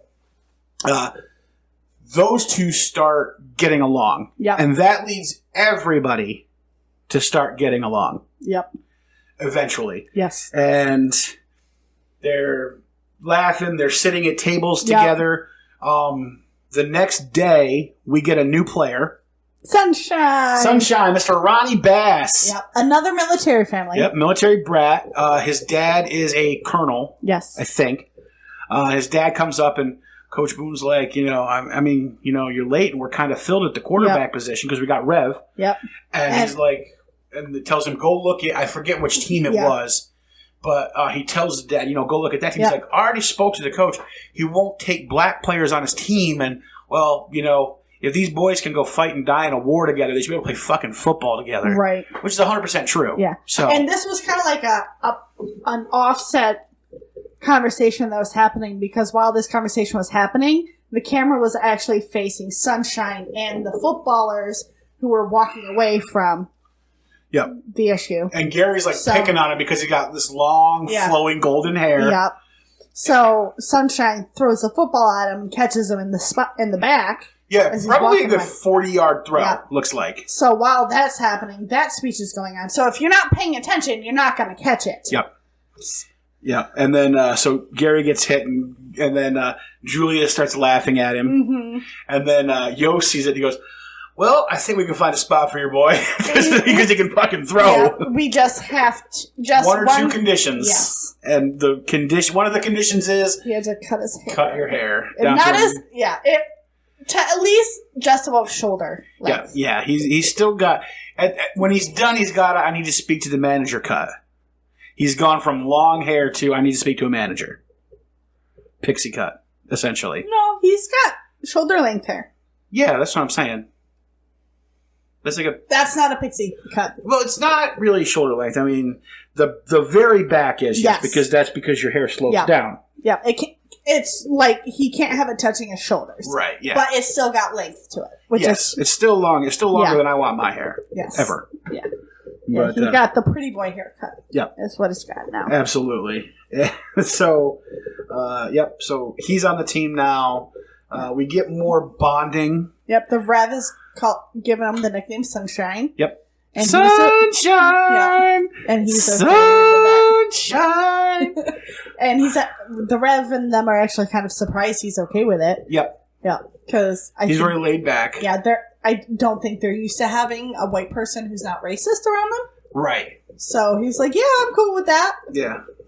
Yeah. And then to further show the camaraderie building, we get a round of Yo Mama jokes. Yes. In the locker room. Yeah. Gary started getting offended because he didn't realize what was going on. Right, so Blue started it. And talking about how he took Bertier's mama out for dinner that night and then got some. Yeah. And then Gary's started to get pissed off, and Julius has to be like, Hold on. Blue, how you going to be talking about you taking Bertier's mama out when you know I'm going to be taking your mama out for dinner tomorrow night? And then Gary finally gets it. And then my favorite one of the whole things is Louis Lastic comes walking through at the end. With his arm on his back going, oh, limping, God. And Petey or Rev. It was Petey. He's like, looks like he really thinks he's hurt. And he's like, yo, Louis, what's wrong? And what did Louis say? Oh, my back hurts from carrying your mom who's twice the weight I am. So good. Everybody just busts out laughing. We stay in the locker room, though. Yes. Cut to 5 minutes later. Julius apparently has gone into the shower. Yes. And Gary is by his locker. Yep. And Sunshine comes up to him. Now, I want to know why he does this. I don't know, to be honest. Maybe just to freak him out? Oh, it's probably because he hit him with a football, so now he's just fucking with him more. Fucking with him, absolutely. Yeah. So he walks up to him and kisses him. Yes. And then that starts a whole ruckus. Yeah, because he tries to fight the kid. Because Bertier freaks out. The kid can, I want to say defend, but deflect. Yes. He can deflect. He's definitely studied some form of martial art. It looks a lot like judo, especially given a move that he'll use later in a game. Yes. Very judo-like move. Yes. Which judo is all about using your opponent's enemy, or your opponent's motion against them. Yes. So, the duck and swerve? Yeah. So, Julius comes up to Gary. He's like, yo, what's wrong? Why are you freaking out? He's like, he kissed me. Yeah. And, Julius, and everybody just starts laughing crazy at Gary, which is funny. They're they have no idea how to react to right. It, so. No idea what the fuck to even say about any of that. Yeah. Sunshine just smiles and walks away. Yep. And all I could think about at this point is we see everybody else having fun. Yeah. And then we see Ray always sitting by himself, wishing he could find his white sheet and hat. Yeah. But he can't ever seem to find it. I just think of this. It's so hard being the only racist left in the room. Right? You got Alan. Because everyone's now singing together. Ain't no mountain high enough, ain't no valley low enough. Right, you got Alan, who's was getting down to fucking some Hank Williams earlier in the thing. Yep. And now he's singing Ain't No Mountain High Enough and dancing to it. And the only person Ray not having fun. To stop him. Yeah, the only person not having fun is Ray. Yeah, he's got to stick up his ass. Yeah, he is the only racist left in the room. Mm-hmm. And it's it's gotta suck to be the only racist left in the room. It's like being a racist. Pity. It's like being a racist in 2020. It's kind of gotta suck to be the only ones left. There are some areas where that's that's all there is racist people. They have no idea that the last 100 or so years we've made progress. Well, that's the Hatfields and the McCoys. Appalachia. Yeah. Let's see. Oh, so then after that, it's back to the real racist world. Yes. So the team gets back to town. Yep, they're singing on the buses, and some of the parents are like, are they on drugs? Yep, did they drug them all while they were up there? Because they're singing, and they're laughing, and they can hear them outside the bus, and the black people are getting along with the white people, and the white parents aren't happy about that. No. Gary's mama is not happy that her son now has a black best friend. Yeah. She is not happy about that at all. Nope. Because him and Ray don't get off the bus together. Him and Julius do. Right. Yeah, which really freaks her out. Yes. In her defense, it doesn't really take much for her to lose her racist ways. Like, I don't think her racist ways were really, like, ingrained as racism. It was just how she was raised. Right. It's just more of a default setting. Yes. Well, that's because that's what the entire area's been. Right. Yeah, So, forever. Yeah. So, now, then we get, Gary introduces Julius to his girlfriend. Yep. And this girl's a racist fucking cunt. Holy shit. Yes. Like, snob nose. 100%. Wants nothing to do with even knowing Julius's name. Yeah. So she's like, Gary, what are you doing? Yeah. Hanging out with people like that. He's like, people like what? Yeah. She's like, it's not on the darky skin, Jesus Christ, holy fuck. Do you not see that his skin is a different color than yours? Yeah. Like, that's his girlfriend. Like, wow. And then we get Boone. Yep, introducing. Well, no, we have Cheryl being introduced to Nikki. Yeah. I mean, it's not relevant, but it's so funny to me. Yeah, they're. Well, the funniest part of this whole thing is Boone's daughter, Nikki, looks at Cheryl and goes, "Why do you dress so funny?" Yeah. Because she dresses like a boy. Yeah. She doesn't wear any dresses or anything like that, so.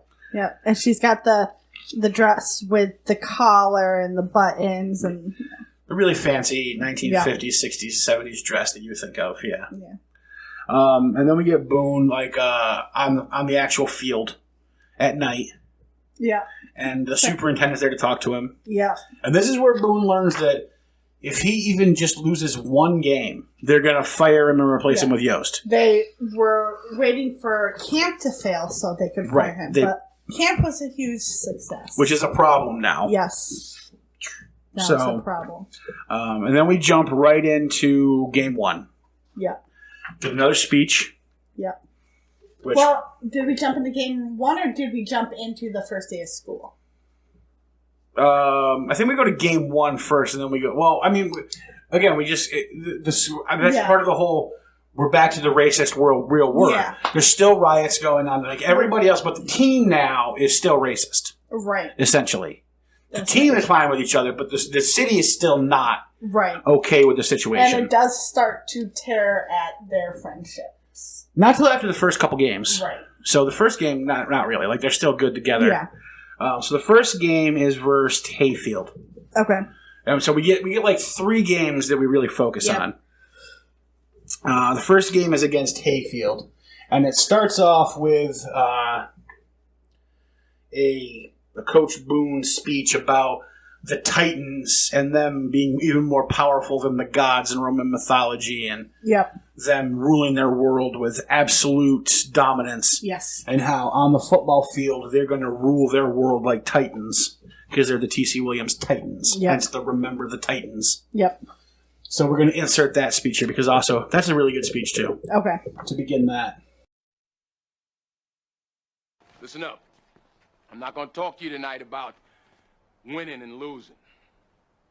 You're already winners because you didn't kill each other up at camp. Tonight, we got Hayfield. Like all the other schools in this conference, they're all white. They don't have to worry about race. We do. But we're better for it, man. Let me tell you something, you don't let anything, nothing come between us. Nothing tears us apart. Greek mythology, the Titans were greater even than the gods. They ruled their universe with absolute power. Well, that football field out there tonight, that's our universe. Let's rule it like Titans.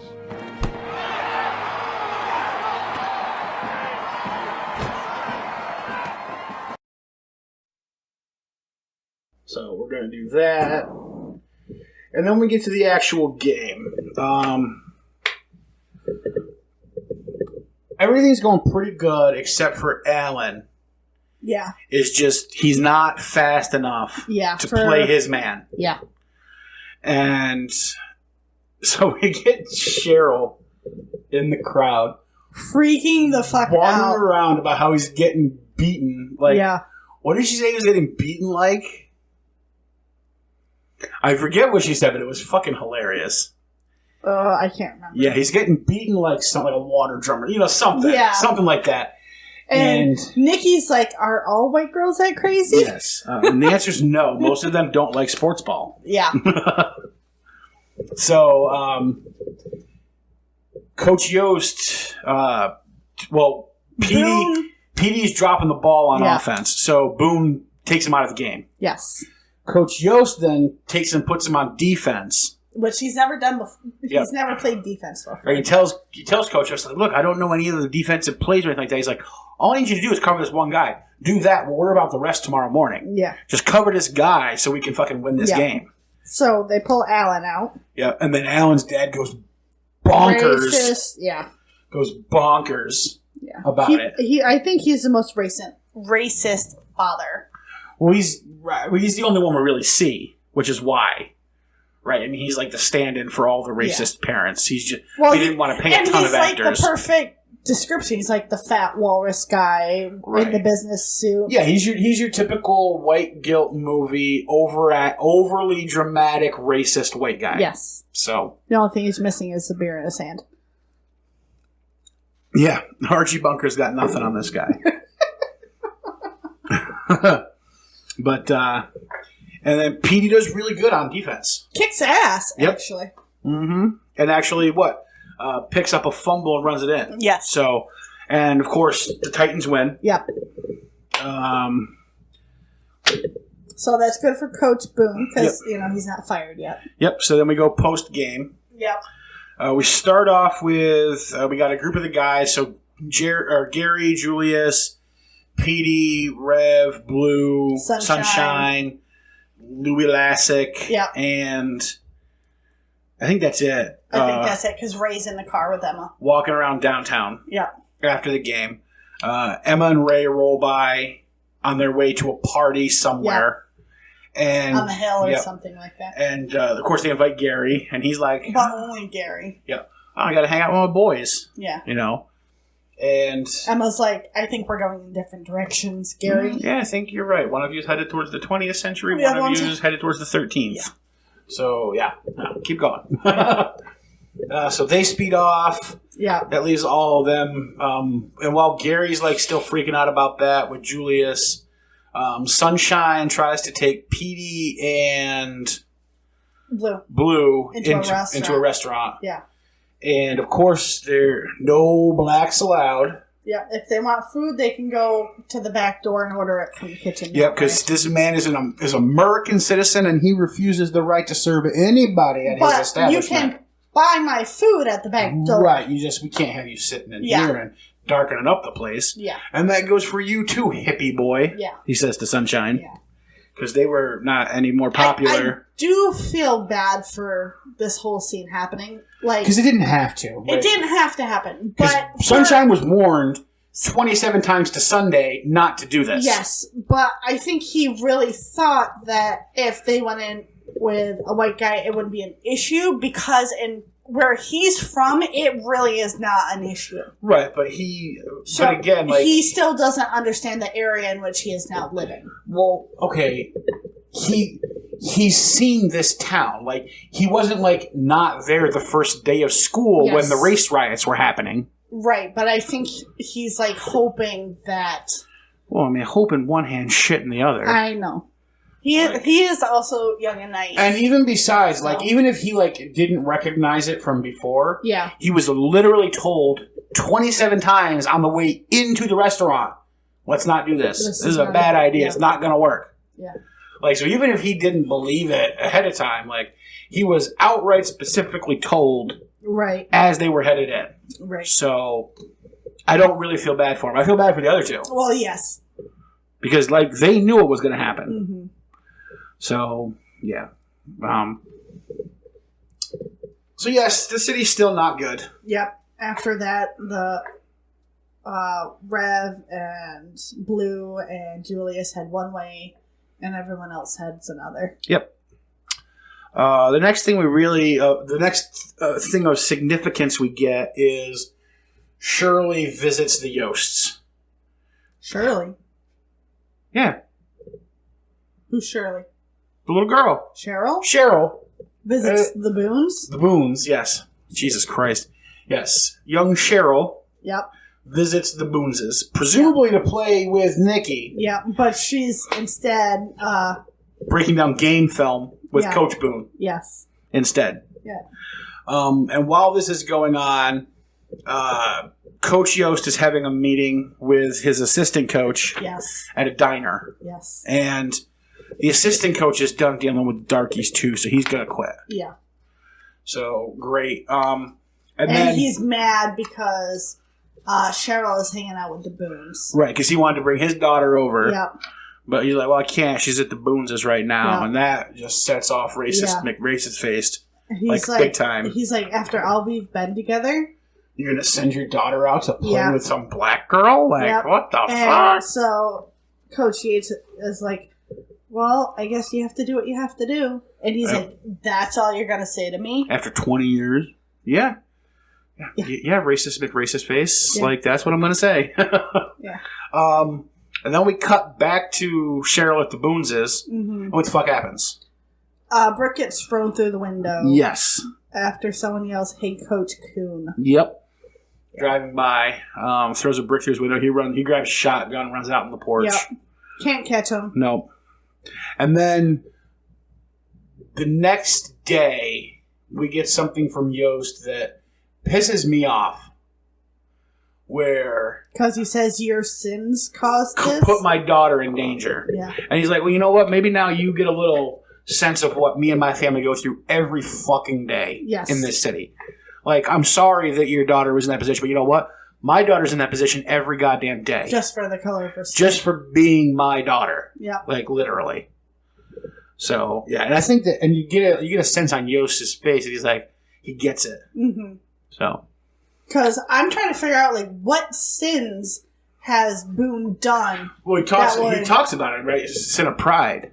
Yeah. Because he wants to, like, be defiant about it, and he's holding up the brick while he's talking to people and shit. So, and that's what he tells him, your sin of pride. Gotcha. So he does tell us what sin. But I don't think...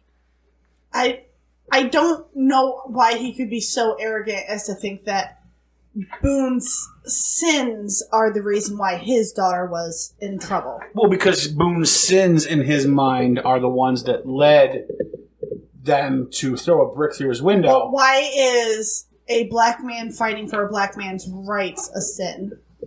Because remember, he tells him to have some humility.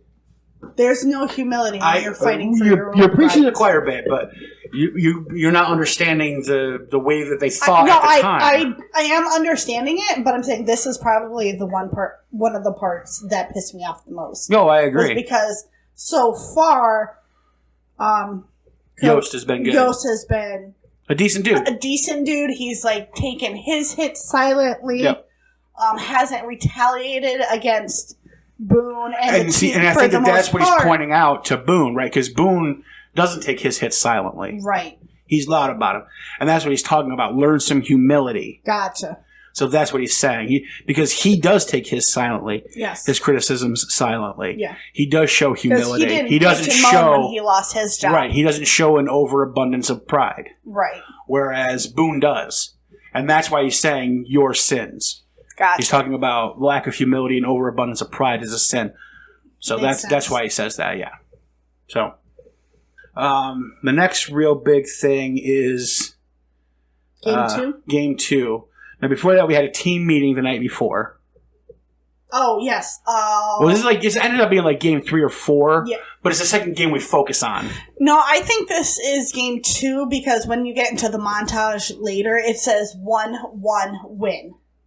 So the montage goes from Game 3 to Game 12, basically. Because the next game we get after that is regionals. Well, they show like a little bit of the second game. Where they show a little bit where it's a team that they're playing that has no heart. And they say, look, if we play like this against a team like Groveton, we're going to lose. Right. But they end up beating this team. We don't even see the score. Right, yeah. So we don't even focus on this game. We see like see 2 plays. Yeah, the relevance of this game was Nothing. the meeting they had the night before. No, they had that after that game. Okay. Because you're talking about we don't have any. Oh, that's right. Okay. So after that game where they should have lost, but they were just that much better than the other team, even when they played like shit, they still won. Right. They have a team meeting with no coaches. Yes, that's right. It was Blue and Julius and Gary. Frankie. Yeah, and Frankie Lassick too. Yeah. So kind of like your 4 leaders. Yeah. And they call together the whole team. Yeah. And what they end up coming up with is a whole new warm up. Yeah. For the team. Yes. Because the team is now powered by soul power. Yes. And so everyone had wanted to leave the meeting, and Julius and Gary are like, "Whoa, guys, come on! You're gonna walk out on your teammates?" Yeah, they want to talk to everybody, so let's fucking listen. Yep. And so they come up with a new warm up. Yes. Which so then we cut to the next actual featured game, which is game 3, I think, which is against Groveton, one of the better teams in the conference. Yes. And so they do their new warm up, which is hilarious. Yes. Who we are. Who we are. I enjoyed it. It's basically dancing warm ups. Yes. Which is funny. Yeah. And then so this is and then the other coach is like, beat him hard. Yeah.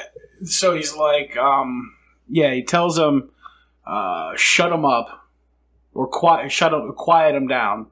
Shut him up hard.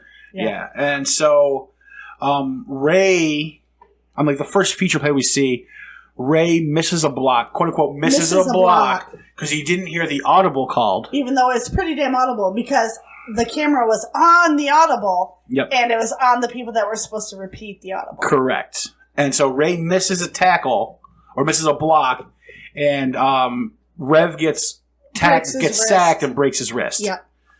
So Rev's out. Yep, Rev's out. Sunshine's in. Sunshine's in, and what's his name is freaking out because he's like, I thought I yelled the audible, and Ray's like, no, you didn't. So now Ray's trying to make the other guy feel guilty for it. Lastic. Yeah, Louis Lastic, because he's the center. Yep. Yeah. So, yeah. And Gary, you see in Gary's face, he's like, he's not buying Ray's shit. Yeah, he knows what Ray did. So, Sunshine comes in. Yeah. And in the huddle, he tells the team, let that guy through. I want him to come at me. So just let him through. Like, are you serious? Like, he just fucking injured Rev. Yeah. He's like, just let him through. Yeah. It's fine. So very next play, they let him through, and he comes after Sunshine. And Sunshine has thrown the ball. He's thrown the ball, and then he ducks. Like, he bends his knees and ducks right to the ground. And this guy just, like, rolls right over him. Yep. And then Sunshine's just staring at him on the ground. Yep. And then, who was it? And that's when, So then it's on. Yep. At that point. And they run up the score, and they end up winning the game. Yep. Of course. Game ball to Ronnie Bass. Yep. New quarterback. Yep. Taking over for Rev. And the team is back. Yes. Team is back. They're no longer not getting along. And this is where we enter our montage. Well, not just yet, because after this game, after everyone's getting ready to go home, Gary tells Coach, we need to kick Ray off the team. Right. Yep. That's right. Ray is... And the coach is like, you know my policy. I don't cut a player. And Gary's like, I know, but Ray missed that on purpose. So, he hurt Rev. So then Coach tells Gary, your decision, follow through, and you do it. Because I won't cut a player. Right. As a captain, you can, though. Right. So if you want him gone, you do it. Yes. So Gary kicks Ray off the team. Yep. His best friend of, 12 years? At this point, probably 15, 16, 17 years, you know. And they've probably been friends since they were kids. Yeah. So, throws all that away to kick Ray off the team. Yeah. Good, to be honest. Ray fucking deserved it. Yep, get him out of there. He thought Gary would stand up for him, and that did not happen. Oh, hell no. Yep.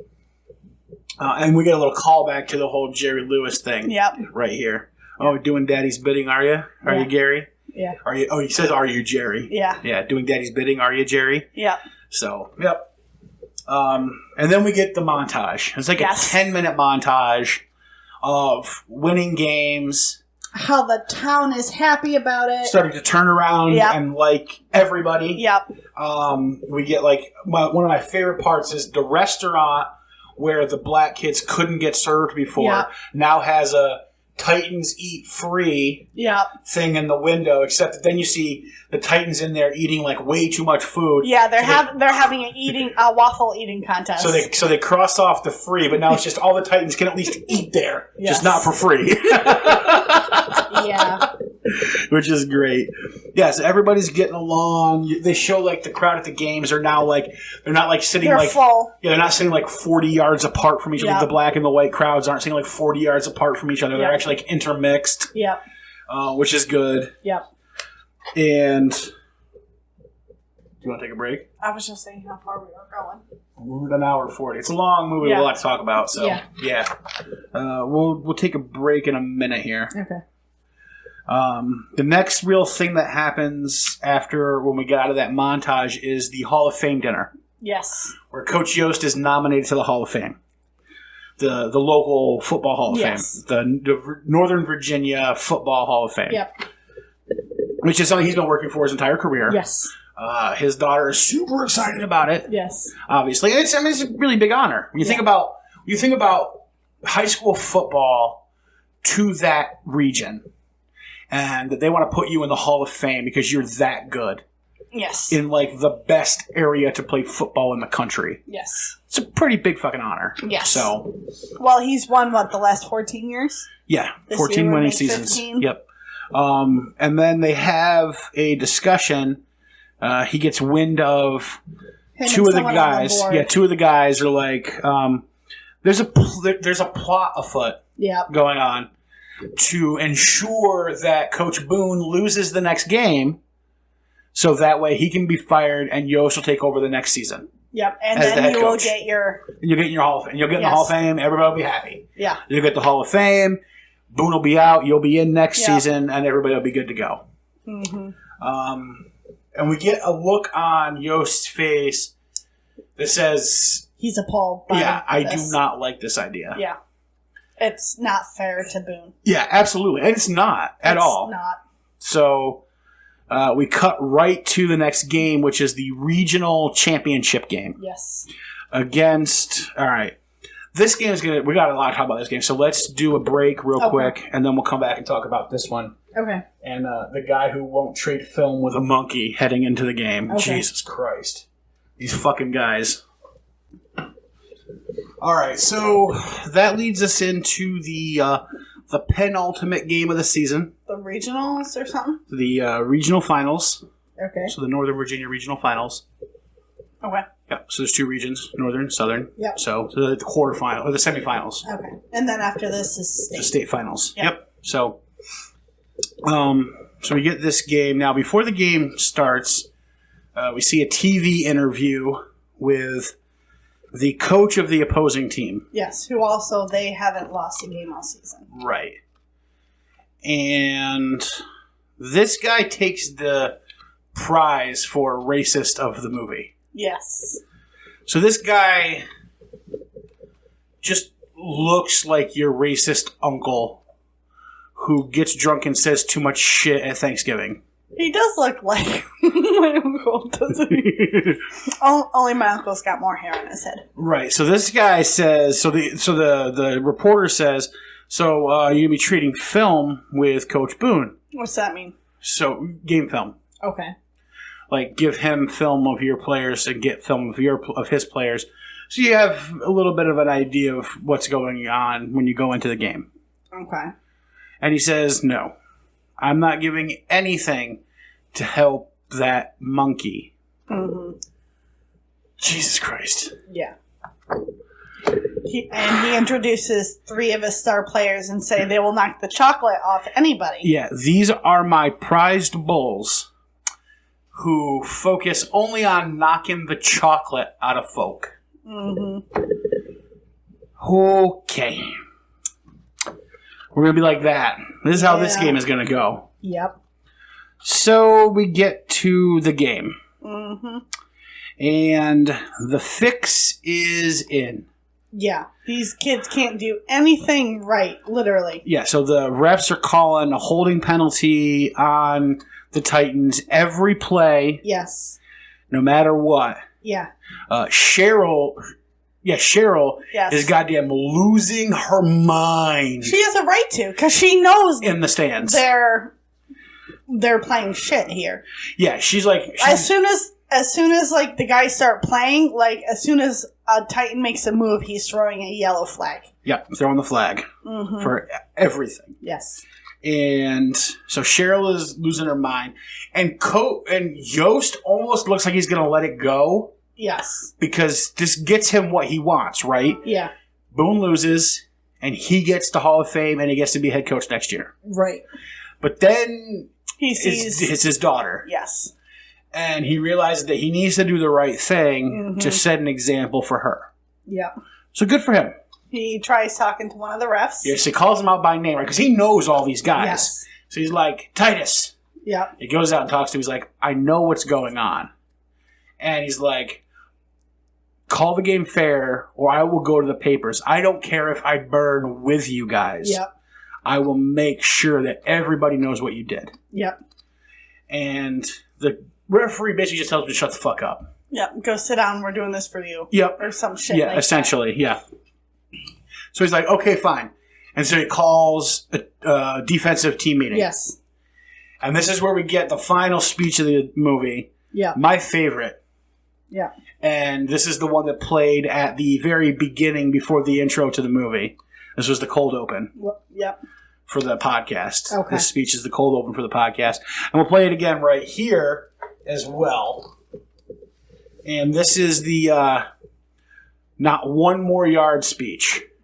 Where he basically tells the defense... Blitz all night. Blitz all night. And I don't want them to gain one more yard. If they cross the line of scrimmage, by God himself, I'm taking every single one of you out of this game. And Petey, throws a fit because they're not letting him... they're calling a holding penalty on him every time. Yeah. And Yost is like, I don't want to hear your crying. Just get it done. Mm-hmm. And Petey just walks off. Yeah. So he puts Allen back in. Yeah. So good on Allen. He gets back in the game. Yeah. Ryan Gosling back in the game. Yeah. Which sets up some drama for the next game too. So it's good. And they show a nice defensive set where they just fucking crush the other team on the next set of downs. Yeah. We did forget to mention that those two guys that are on the board of the Hall of Fame are watching in the whole stands thing. just below Cheryl. Yeah. Of course they're there because this is the regional finals. Yeah. So of course they're there. And they want to make sure that everything is done right. Well, they would have to be there anyway. Right. They're on the board. Yeah. So, this is their Super Bowl, essentially. Right, you know what I mean? Or lead up to the Super Bowl. This is their NFC Championship game. Yeah. Essentially. So, so we get a great display. We get some stiff arms and the other team get knocked the fuck around. Yes. And then we get Gary runs over to the opposing coach and just sticks his finger right in his face. And look at that, no more flags. Yep, all of a sudden the flags stop, and then Yost yells to Boone after they stop it and tells him, run it up, Herman. Yep. Leave no doubt that we kicked the fucking shit out of them tonight. Yeah. And they did. So they end up winning the game by 30 points. Yes. 44-14. Yep. Which is an unheard of score in football. Yes. In a high school game that's that competitive. Right. That's a crazy blowout. Yes.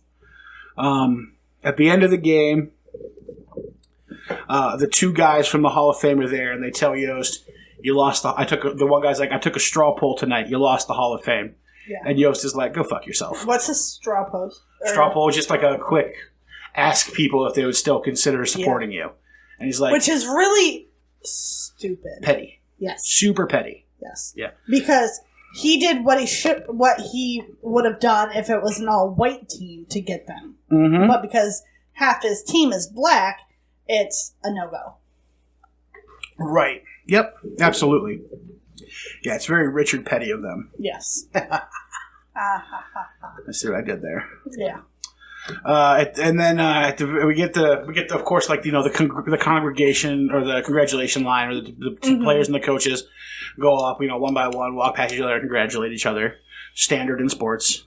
And the coach of their team is not congratulating any players from T.C. Williams. And walks right past the coach, Boone. Well, but Boone is there congratulating every one of the other players on the other team. Yes. Good hit, nice shot, way to stop them, slap them on the back, giving them congratulations because they just played their hearts out. Yeah. Regardless of what a douchebag their coach is, Yeah. these kids just went out there and played their hearts out and lost. Yep. And they were one game away from the state championship too. Yep. So he honestly understands where the kids are. Yeah.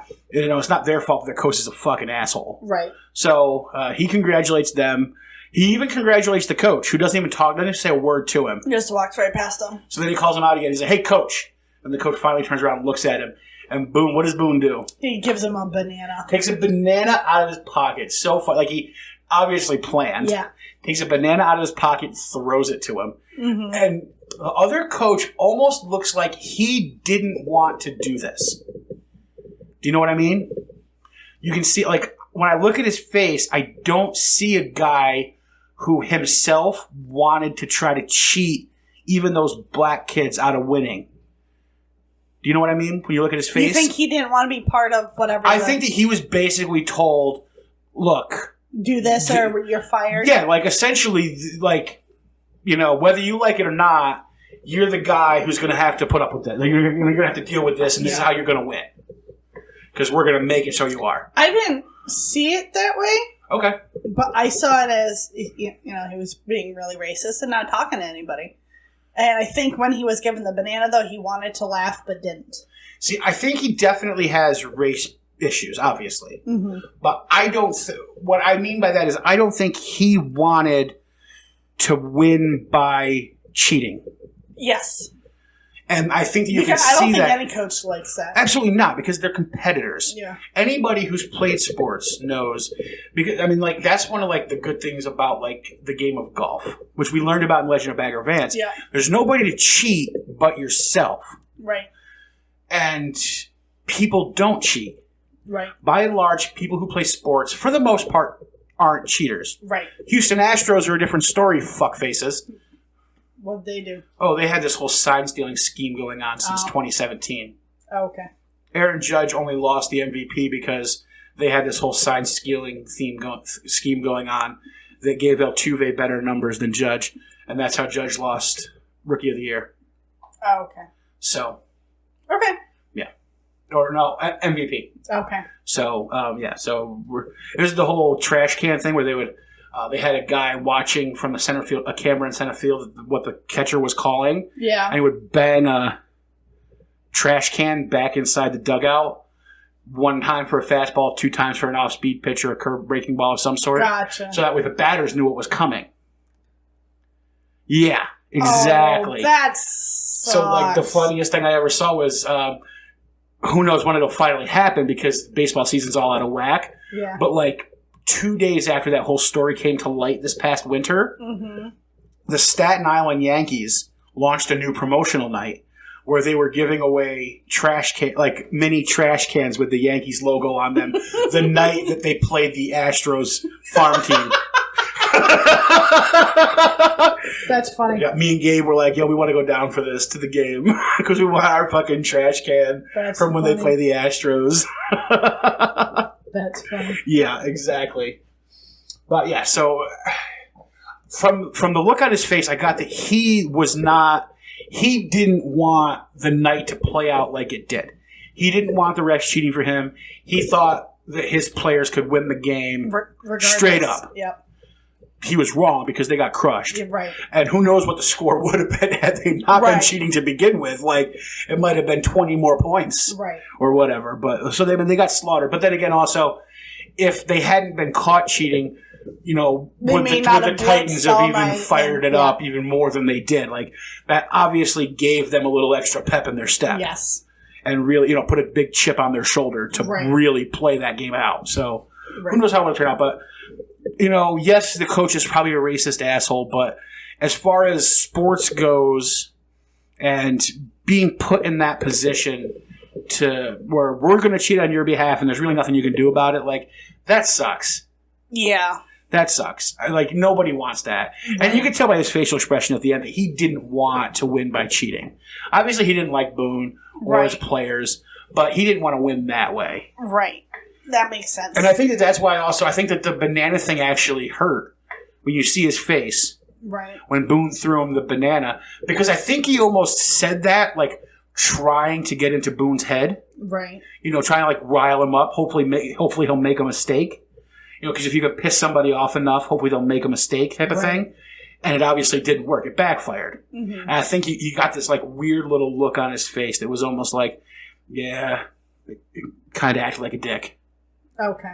I missed it then. Yeah. It's just a quick look. It's just the way his face looks. Maybe I'm reading his face wrong, but after a lifetime of reading faces, that's what his face seemed like. Okay. The facial expression seemed like to me. Okay. It's an interesting choice by the actor, so I thought it was cool. Okay. But then the game's done, and then we have a party all across town. Yep, the bus comes in. All the students are there cheering the bus as they come in because now they're going to state, and everyone's so happy. The white folks are happy. The black folks are happy. Yep. Everybody's getting along still. Yep. Everybody's super excited because they're going to state finals. Yep. Boone gets home to his family, and his daughter's like, I set everything aside so you can get down to work and study for the next game, Daddy. And he's like, oh, we ain't doing that. We're going to tell these people that we're going to go win states. Because all their neighbors are, like, cheering them from the windows. Yeah, Meanwhile, Coach Yost is in the stand with his daughter crying. Yep. Because he's telling her that... And she's not even crying that he lost the Hall of Fame now. She's upset because all these people that her and her dad have looked up to their entire life...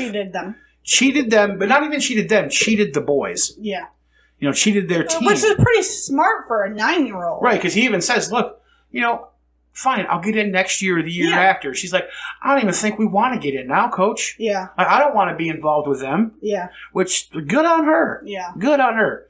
Like, she's smart. Yes, she is. She is one of the best moral gauges in this movie. Yes.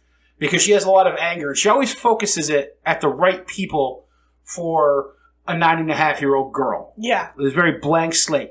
She focuses it at the black kids coming in, but not because they're black, just because they're coming in and disrupting the team. Yep. And taking away players that she's gotten to know over the years that she's been there with Coach. And then she got mad at the board member because they gave his job away to Boone. Yep. And it was supposed to be his year. Yep. And now she's mad at them for basically ruining the Hall of Fame for her. Because now she's like, I don't even think we want it, Coach. Like, we don't want to be associated with them. Right. So, yeah, she's definitely smart. Yeah. Smart as a whip.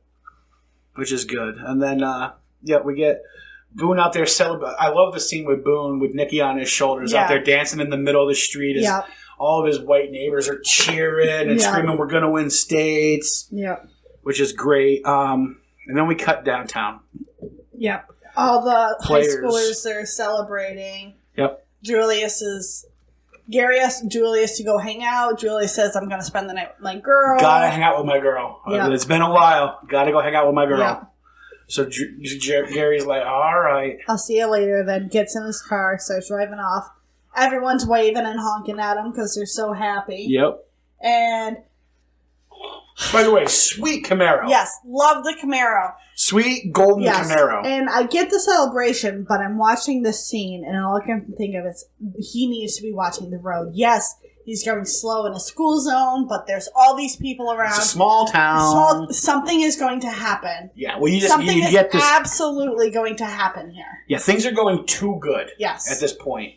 And then he starts burning out while he's looking at a friend outside. And I'm like, this is not going to end well. So he blows through an intersection. Gets T-boned by a garbage truck. Yeah. An old school garbage truck. Not like one of the modern ones that we have. It's the one where you throw the bags in the back. Right. Yeah. And somebody had to shovel it up. Somebody had to shovel it off when you get into the dump type of thing. Yeah. Yeah. And he gets absolutely T-boned on his driver's side. And just the car's crushed in. Yeah. And then we cut right to Julia showing up at the hospital. Yes. Like sometime later. Yes. Most of the team is there. His mom. Coaches are there. His mom's there. Yep. Yeah. And Emma's there. Yeah. And he walks in and Coach Boone goes up to him and Julius is like, how bad is it? He's losing it. Yeah. He's like, how bad is it? And Coach is like, I'm not going to tell you, I'm not going to lie to you. It's bad. It's not good. He's like, don't tell me that. You can't tell me that, coach. Don't tell Tell me that. me what is wrong. And then he says he's paralyzed from the waist down. And he loses it. Julius loses it, and he starts crying. Mm-hmm. And Gary's mom comes up to him, and she says, he only wants to talk to you. Mm-hmm. But you wipe those tears away. You crying is not going to make my son walk again. Mm-hmm. So you be strong, and you go in there, and you cheer him up. Yep. Which works out the opposite, actually. Yes. He goes in there, and Gary cheers him up. Yeah, the nurse tries to kick him out, saying family only, and Gary's like, don't you see the family resemblance? He's my brother. Yep, yep. And the nurse is like, okay, yeah. So good, yep. Yeah.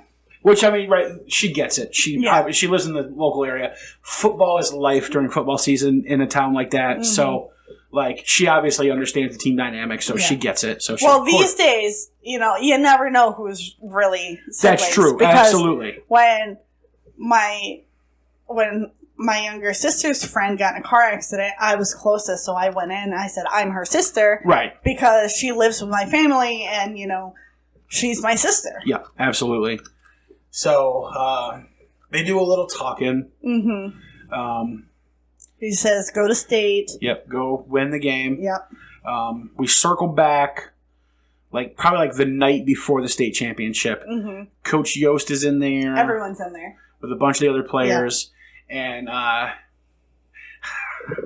And Gary wants to talk about the game. And Coach Yost is like, this isn't a time for that, Gary. This is a time for, reflection and prayer. And he's like, Coach. I'm not dying. Yeah, I'm just broken. Yeah, I'm paralyzed. I'm not dead. Yeah. So, yeah. And Coach Yost laughs, of course. Yeah. Well, I think Coach was thinking that maybe it would upset Gary to be talking about football because he can't play. Right, exactly. But Gary's like, well, they have the Olympics.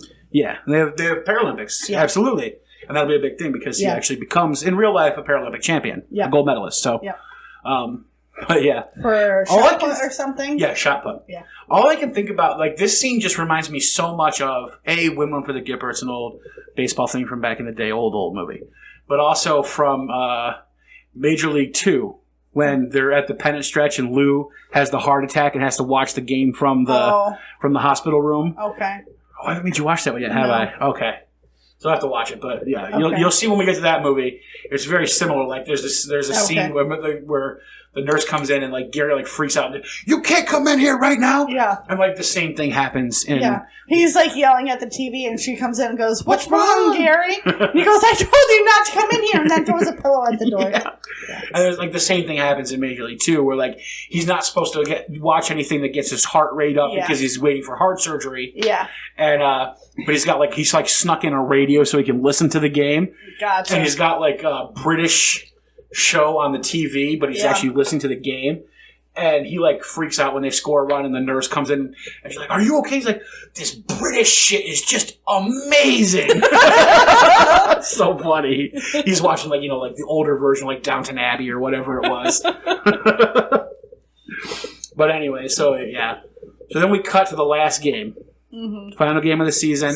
State championship game against Marshall. Yep. Coach Ed Henry, who has 250 wins, a state record. Yeah, in the last, 13 years? In his 13 or 14-year career, which is a state record. Which, when you think about the number of games they play per season, that's a lot of fucking wins. Yes. That's a lot of wins. Yes. There are basketball coaches who don't have that many wins, and they play 40 games a season. Right. This guy plays, 13 games of high school football a season. Right. And he has 250 wins. That's pretty incredible. Yeah. Right before the game, the team's on the sidelines. Yep. And Emma comes up to Julius. Yeah. And does the big 180 on the whole, I've learned to be a better person. I'm trying to be a better person. Right. Because she does say I'm trying. Yep. And she introduces herself and shakes Julius's hand. Mm-hmm. So, which is actually a big step for her character. Right, of course, yeah. So. Well, mm-hmm. that has to be the character that actually learns and grows. Mm-hmm. So she does. And then we get to the game. Mm-hmm. And the first half goes horrible.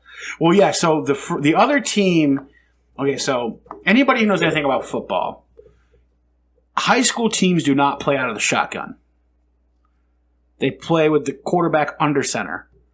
Because so many things can go wrong when you're playing shotgun.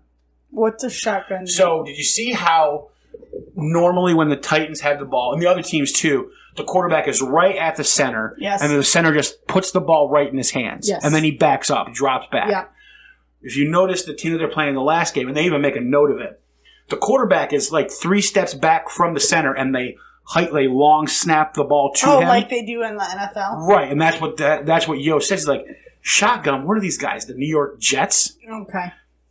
So high school teams don't do the shotgun because so many things can go wrong because the ball is in the air between hands. It could be dropped, or like the snap can go off to the side. Right. You got serious problems. And you're not trained enough for that. Right. So younger teams always just do just a straight snap. There's no shotgun. This is how good this team is. They're doing the shotgun. Right. And they pass like crazy. Allen again can't cover his men. Yeah. Actually, none of the defensive backs can. Yeah. They can't cover their guys. They're all getting beat every play. So at halftime, they're down by 20 points, give or take? It's something to 0. It's 10 to 0. Yeah. 10 to 0. I think it was 17-0. Or whatever. But yeah. So they're down. They haven't even put up any points yet. No, it wasn't 17 because... I think it's 10 because they went 17-10. The final score was... No, because it was 4 to 7 or something like that. Because I heard it on the TV in Gary's hospital room, but I can't remember. Either way, at halftime, Yost sucks it up and asks Boone for some help on defense. Mm-hmm. So Boone decides he's going to take his receivers, his fastest guys, and they're going to play both ways. They're going to play offense and defense. They're going to play defensive back and receiver. Okay. So he takes Petey or Allen at first. Mm-hmm. Allen and Sunshine and a couple of other really fast guys, and they're going to play as the defensive backs to try to cover the receivers so they can keep the other team from winning, from scoring any more points. So Allen's like, look, I can keep up with some other teams, but I cannot keep up with these guys. Yeah. You need to put Petey in. And Petey, meanwhile, is sitting on the bench because Yost told him, look, you walked away from the last game. You're not playing this game. Yep, absolutely. You sit on the team. You sit on the bench. You support your team. And then next year you'll start. Yep. You'll be back to starting. And then so Yost tells Allen, look, if you want Petey to take your spot, then you go over and give it to him. Because Allen says to Coach Yost, he's like, look, I didn't sit the bench all year to watch us lose this final game because I wasn't good enough. Which... Good on Allen, because you know what? Not a lot of kids at his age are going to think that way. Right. So good on him for thinking that way. Yeah. So he goes and tells Petey that Petey's going to be in, and Petey gives him this huge bear hug. Yeah. And then runs out in the field. Yep. And then they start actually playing defense, and they stop the other team from scoring any more points. Yes. The whole rest of the night. But they're down by 4 points heading into the final play. Yep. They just got the ball back. Yep. And so they need a play to win. One play, they got 17 seconds left. And what is it called when they have to fake it? So they're going to run a backside George, some kind of crazy backside George reverse. Essentially, it's like a naked bootleg with misdirection. So somebody's going to hand off the ball, make it look like they're not handing off the ball, and they're going to break in 2 different directions. And both run. And then the quarterback's going to end up blocking for the running back, who actually, not the running back, because the running back went the other way, but from the guy who is audibling off the front line and coming across. It's a confusing play that you see in football. So anyway, they bring in Rev. He can't throw, he can't catch, but he can hold the ball and run. Yes. So it ends up Sunshine hands off the ball to Rev. Yep. And then Sunshine gets out in front of him and acts like a blocker and blocks the fucking shit out of the other team. Hardcore. Blocks everybody.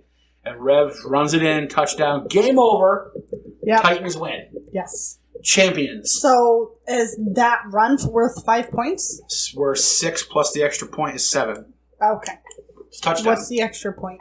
That's the kick afterwards. You score a touchdown, you get 6 points. Kick it in, you get 7. Well, we didn't see that. No, we didn't because they didn't need it. They only needed 4 points. Okay. But they got 6. Okay. Plus the extra point would make it 7 if they made it. Right. But at that point, it didn't matter if they made it or not. Time was done, Yeah. And they had enough. They had won the game. They had the higher score. I was going to say, because at that point, people were running off the bleachers. Exactly. So. Yeah. Everybody was going super excited. Yeah.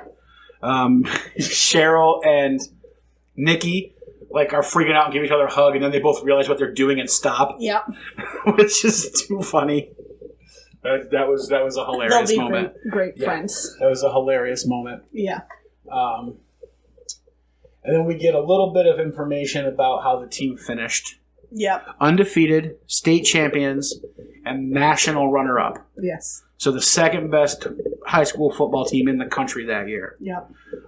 Gary was an All-American, so was Julius. Yep. So everybody had a great season. Yep.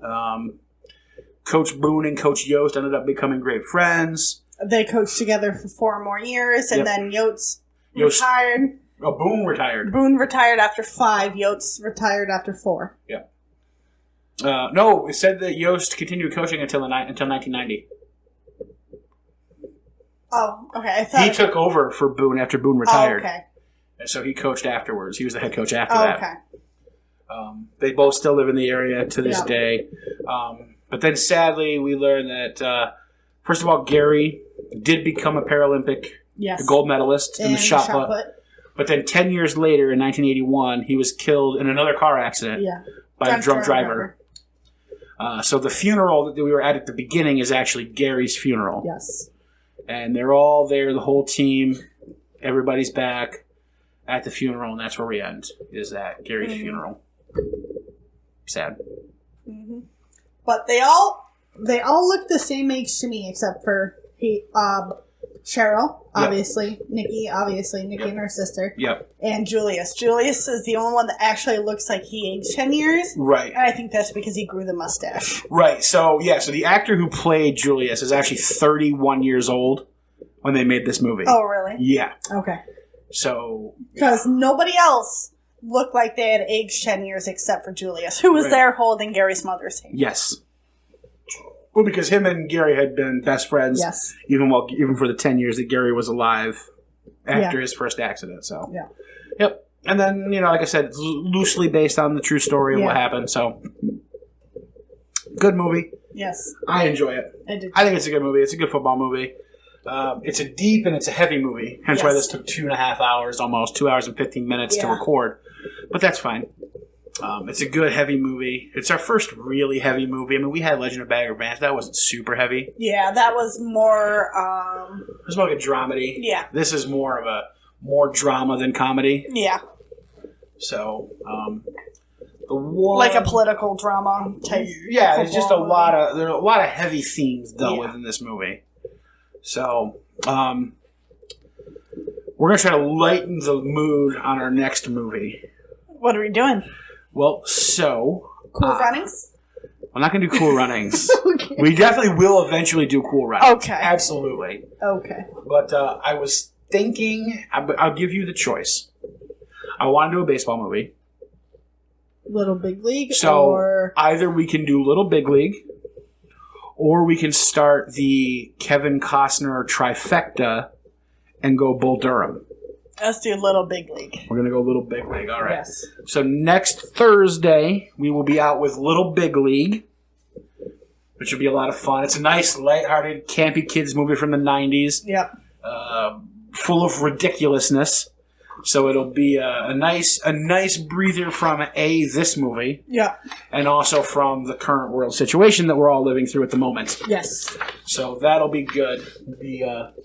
Put all that behind us, and we'll have a little fun with a 12-year-old kid who becomes the owner/manager for a Major League Baseball team. Yep. Why not? Why not? Absolutely. Weird things happen every day. Yep. And then one of the actors in the next movie actually has a tie-in to another baseball movie that we'll be doing. Oh. So, yes. So the guy who plays Lou, the player, he actually plays the wife's brother in Field of Dreams. Oh, yes. And then also the grandfather has a tie-in to another movie that we are going to be doing on this podcast. He actually is in Caddyshack. Oh, okay. And Caddyshack 2. Okay. I do not believe I've seen Caddyshack. Oh my God. That's why you're Yes, I introducing know. me to That's why, sports I know. movies. That's why I'm making you do this podcast. Yes. So there's going to be some tie-ins from our next movie, Little Big League, to some other movies down the road. We got a few of these kid sports movies that we got to do.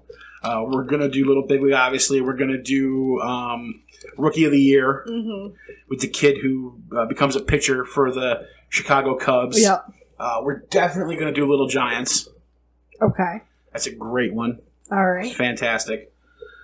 So be on the lookout for all those. We're going to do Little Big League next. We probably don't want to do a baseball one right after that, so we'll probably look at something else. Okay. Not exactly sure what we're going to do after that one. We'll figure out something. Yeah. Not sure. Maybe we'll do a basketball movie. Airbud? I know eventually we have to do it. Well, I thought that... We don't have to. It's... I thought we might do a movie that you can introduce me to, even though I've seen it, but you're way more of a fan of it than I am. What movie is I that? thought I might let you do Bring It On. 1, 2, 3, or 4. There's that many of them? I thought we were only going to have to do one. There's 4. Oh, Jesus God. Hayden Panettiere does play in maybe the third one, I Space think. Jam then instead? I'll pick. No, I get to pick the movies. I like the first Bring It On better than all the other ones. Well, the other ones were all direct to DVD, right? I'm not entirely sure. The first one was an actual released in theaters. Right, but there are a lot of they're kind of like Step Up and Save the Last Dance, where it's this white kid who goes into the poor community and Yeah, a lot of white savior shit in those movies. Yeah. And so they join the dance team, or they join the cheer squad, or they join something that they love back home, but here they're the minority. And so, they're the outcast for a while, and then they become the friends, and then then there's some tension issue at some point, and then, it eventually all ends up okay. But there is some kind of coating of, whitewashing. Of course. Involved.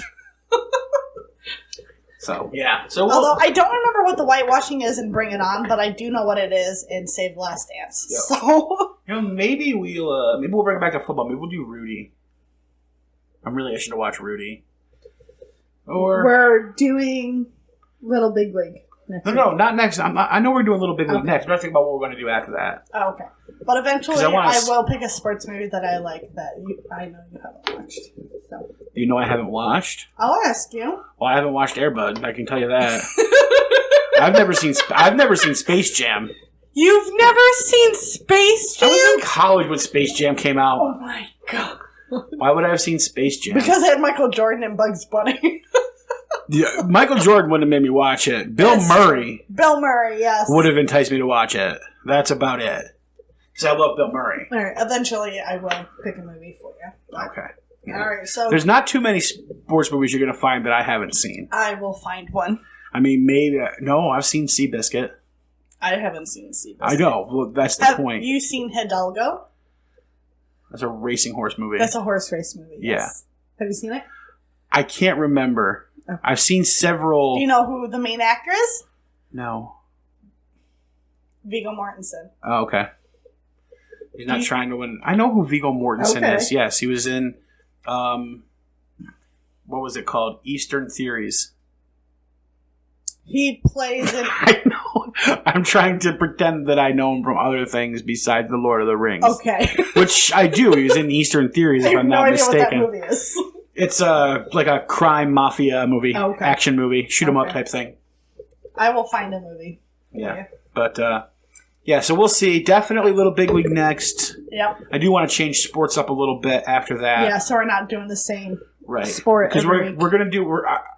I feel bad for everybody, but there is going to hit a point where we are going to do 3 baseball movies back to back because we do have to do the Kevin Costner trifecta back to back to back. Yes, and he's going to hound me until we do. Yep.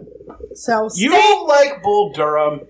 Stay safe in quarantine, everybody. Don't go out unless you absolutely have to. Absolutely. All right. This is Wear out. your masks. Yep. So look next Thursday It's for not a hoax. Little Big League. And we'll catch you guys in that movie. And don't forget to check out the previous movies that we've done. We started out with The Sandlot, great movie. Yep. And then we went on to Best of the Best. Yep. And then Days of Thunder. Yep. Then The Legend of Bagger Vance. Yes. And then Tin Cup. Yep. So that's the back catalog. Check those out if you want. They were a lot of fun. And are they on a website yet? They are on our website, sportsmoviepod.com. Also coming soon to our YouTube channel. Yes. So be on the lookout for that as well. Yep. So enjoy, guys. Goodbye. Bye.